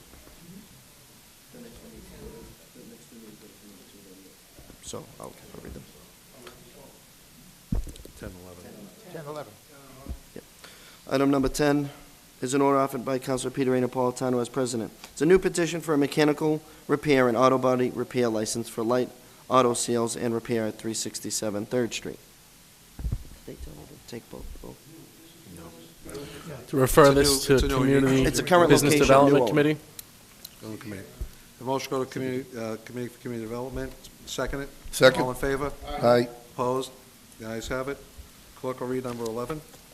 Yes, Mr. President, one moment, please. Item number 11 is an order offered by Councilor Peter A. Napolitano as president. It's a petition for a new second-class motor vehicle dealer license for light auto sales and repair at 367 Third Street, Everett, Mass.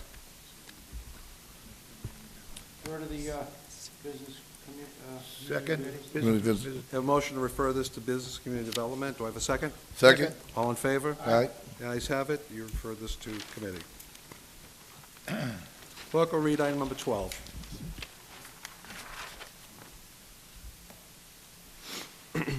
Item number 12 is an order offered by Councilor Peter A. Napolitano as president. It's a petition for a renewal of a junk dealer license from Paul Matuccio, Inc. at 366 Second Street. Favorable action? Papers in order. Just so you do the Mr. President, yes, all papers are in order. This is a renewal. Okay, so I have a motion for favorable action. Do I have a second? Second. Clerk will read the roll. Councilor Della Sola. Yes. Councilor DePiero. Yes. Councilor Hanlon. Yes. Councilor Marchese. Yes. Councilor Matusky. Yes. Councilor McKinnon. Yes. Councilor McLaughlin. Yes. Councilor Simonelli. Yes. And President Napolitano. Yes. That would be 9 yeas, 0 nays, Mr. President. You have passed that committee. Clerk will read item number 13.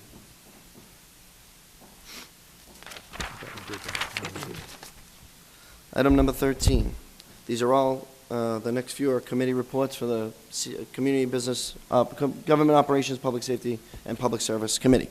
It's a resolution offered by Councilor Wayne A. Matusky that a representative from Eversource Company appear March 12th meeting. Invite be sent certified mail and a copy placed in the sponsor's mailbox relative to the construction of a 25-foot wall with murals along the length of Broadway. Councilman Matusky. Thank you, Mr. President, and I want to thank the Committee on Public Safety, Chairman DePiero, for actually orchestrating the presentation that was made this evening by Eversource. Lower Broadway, as we know it, will have a different appearance. In the fall, they're going to put up a fence to, I don't want to say mask, but hide the electrical features that you presently see. And it's in accordance with safety procedures that the federal government has outlined. So it's going to be a big improvement. And I was happy to see that Eversource is making those efforts. And I also want to say that Exelon is not in charge of that at this point. They either sold it to Eversource. I wasn't quite sure exactly what happened. But Exelon is inviting us all, Mr. President, for a tour of their facility in the near future. I just want to mention that. But I'll get more information. But the new fence is going up. There's going to be some landscaping, and I'm very happy that this is happening. And so I guess I have to refer this back to sponsor. I do have the business cards that Chairman DePiero asked them to give out to the membership. So now I actually have somebody I can call and put a face to it, and it looks like there's going to be some good progress there. So I'll refer this back to sponsor with that. Thank you. Second. Okay, I have a motion to refer back to sponsor. It's been seconded. Councilman Hanlon, on the motion. Number 13, you know, it's relative to the construction of a 25-foot wall with murals. I think that Eversource should refer to the sponsor, but somehow get back to us also with what those murals will be. City of Boston is putting murals up there, very nice murals and everything, you know.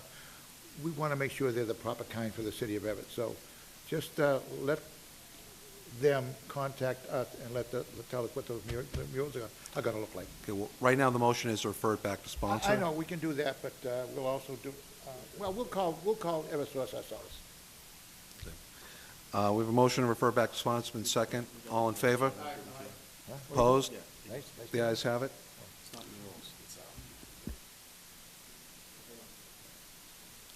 Clerk will read item number 15. Item number 15. Mr. President, is a resolution offered by Councilors Anthony DePiero and John Leo McKinnon to discuss new badges for the auxiliary police force and funds appropriated last year for auxiliary expenses at the Government Operations, Public Safety, Public Service meeting on 3/29/18. Councilman McKinnon. Through you, Mr. President, we had this in committee earlier. I testified there, I believe. You've been meeting along with the mayor and the chief of police, so what I'll do is we'll send this down to the mayor's office and see if we can get a response back at our next meeting. We have a motion to refer item number 15 to the mayor's office. Been seconded. All in favor? Aye. A written The ayes- response. Yeah, written response. Opposed? The ayes have it. Clerk will read item number 16.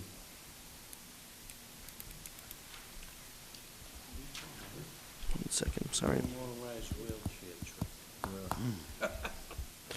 Item number 16, Mr. President, is a resolution offered by Councilor Michael K. Marchese in support of the city's consideration of mandating that all wheelchairs, electric scooters, and bicycles have a 3-foot flag somewhere on the scooter, wheelchair, and/or bicycle to prevent accidents at crosswalks where they otherwise cannot be seen by oncoming Gentlemen. vehicles while heading out into the street. Councilman Marchese. I've had this on here for a couple of years, actually. I even took 2 years off, and it still came back and got me. The issue seems to be, it's been the Disability Commission, it's been everywhere. The issue, I believe, is who's going to pay for the flags, who's going to put the flags on. And that's the issue here. I mean, is the fire department gonna be responsible, the police department? Are there gonna be a day when, can most people get their wheelchairs or their scooters down there? So I'd just like to refer this to the mayor's office, see if he has any solutions down there. Councilman Hanlon. So that Alderman, Councilman McKay, you understand? 3 feet, 3 feet. I'm sitting in a wheelchair, this is 3 feet. It's gotta be 7 feet. It's gotta be 7 feet tall. 'Cause a person Well, standing up, 3 feet from the ground doesn't mean 3 feet from where it would be placed on the device.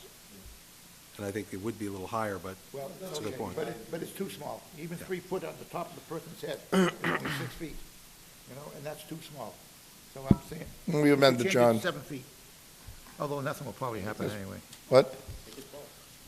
Well, it depends where it's hooked onto the, Right now, we have a motion second to send this to the mayor's office.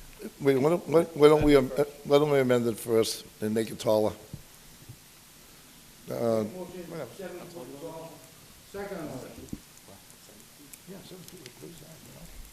a motion for, seconded to amend this to 7 feet tall. All in favor? Aye. Opposed? The ayes have it. Send it down to the mayor's Motion office. refer to the mayor's office. The motion Second. as amended to send it to the mayor's office, second. As All in amended. favor? Aye. Opposed? The ayes Just have it.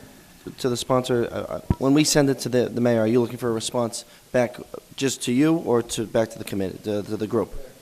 Okay, thank you, just so I know. Clerk will read item number 17.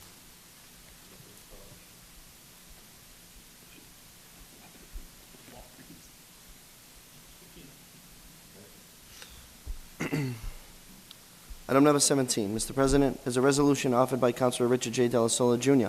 to review safety issues around the Caverian School, and that the DPW install a crosswalk at the corner of Cherry Street and Woodlawn at the request of parents and the principal of the Caverian School. Councilman Del Sol. Yeah, we talked about this earlier at the Public Safety Committee, and we recommend that the crosswalk issue will go to Traffic Commission, and the rest of the issues will go to the mayor's office. Okay, we breaking this up? No, if I may, Councilor Del Sol, just to clarify, the piece itself, the council would like to send just to the Traffic Commission, and we have a laundry list we were going to Correct. send to the mayor's office separately, So so. this piece will go to the All Traffic right, so the Commission. motion is for this to go to traffic? Yes. Do I have a second? Second. Okay, Councilman Simonelli. Mr. Chairman, through you for Councilman Simeoli on the motion. There's always been a crosswalk there on that particular area. What happens is we don't paint the lines. But the idea of having a crosswalk there has been there since Kenny Strong been there. And so therefore, we just need to stay up with painting our crosswalks, especially the ones that are closest to the schools. So I just wanted you to be aware that there's a crosswalk there.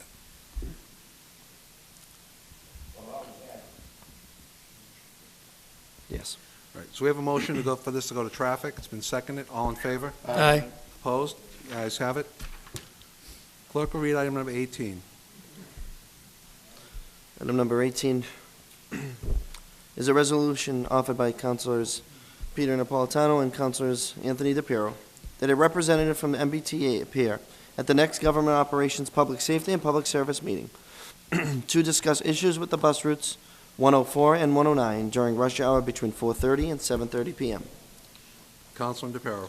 Thank you, Mr. President. It was discussed in committee that the gentleman could not make it. We do have his contact information, so at this point, I'm comfortable referring this back to sponsor and reaching out, and if we need to bring it back to committee, we'll do such. We have a motion to refer item number 18 back to sponsor. It's been seconded. All in favor? Aye. The ayes have it. Opposed? Okay. Clerk will read item number 20. Item number 20, Mr. President, is an ordinance offered by Councilor Peter A. Napolitano as president. New subsections be accepted regarding purchase of annual meter stickers.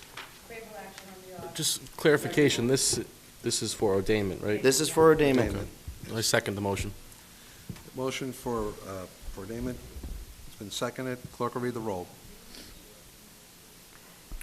Councilor Delasola. Yes. Councilor DeFlorio. Yes. Councilor DePiero. Yes. Councilor Hanlon. No. Councilor Marchese. No. Counselor Matusky. Yes. Counselor McKinnon. Yes. Counselor McLaughlin. Yes. Counselor Simonelli. Yes. And President Napolitano. Yes. 8 yeas, 2 nays, Mr. President. 8 nays, 2 nays, you've passed the ordinance. Clerk, read item number 21, please. Item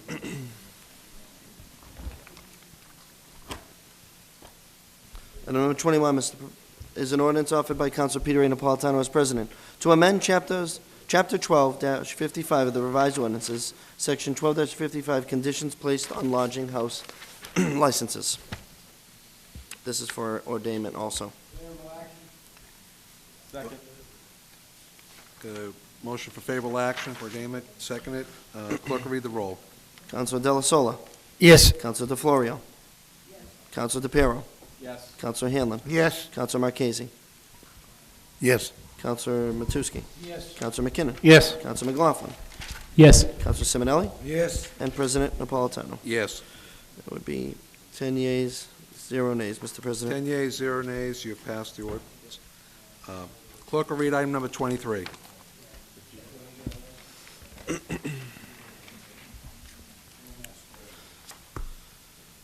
Mr. President, item number 23 is an order offered by Councilors Fred Capone and Councilors Michael McLaughlin that the MBTA consider relocating the existing bus stop at the intersection of Gladstone and Broadway on the odd-numbered side of Broadway in a northerly direction in the same general area to help promote the safety of school children and others in the crosswalk. Council McLaughlin.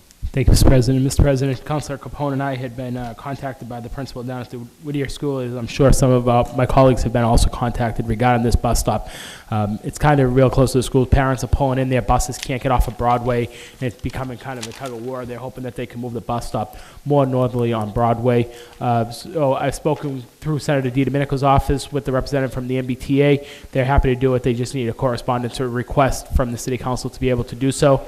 So I would just ask that we refer this to Senator DiDomenico's office in care of James Henry. His constituent service director has been working on this. And if any of my colleagues would like to join the item, but just refer it to the Senator's office and we can get this bus stop moved for the request of the schools. We have a motion to refer that to Senator DiDomenico's office, been seconded. All in favor? Aye. Opposed? Ayes have it. Clerk will read item number 25.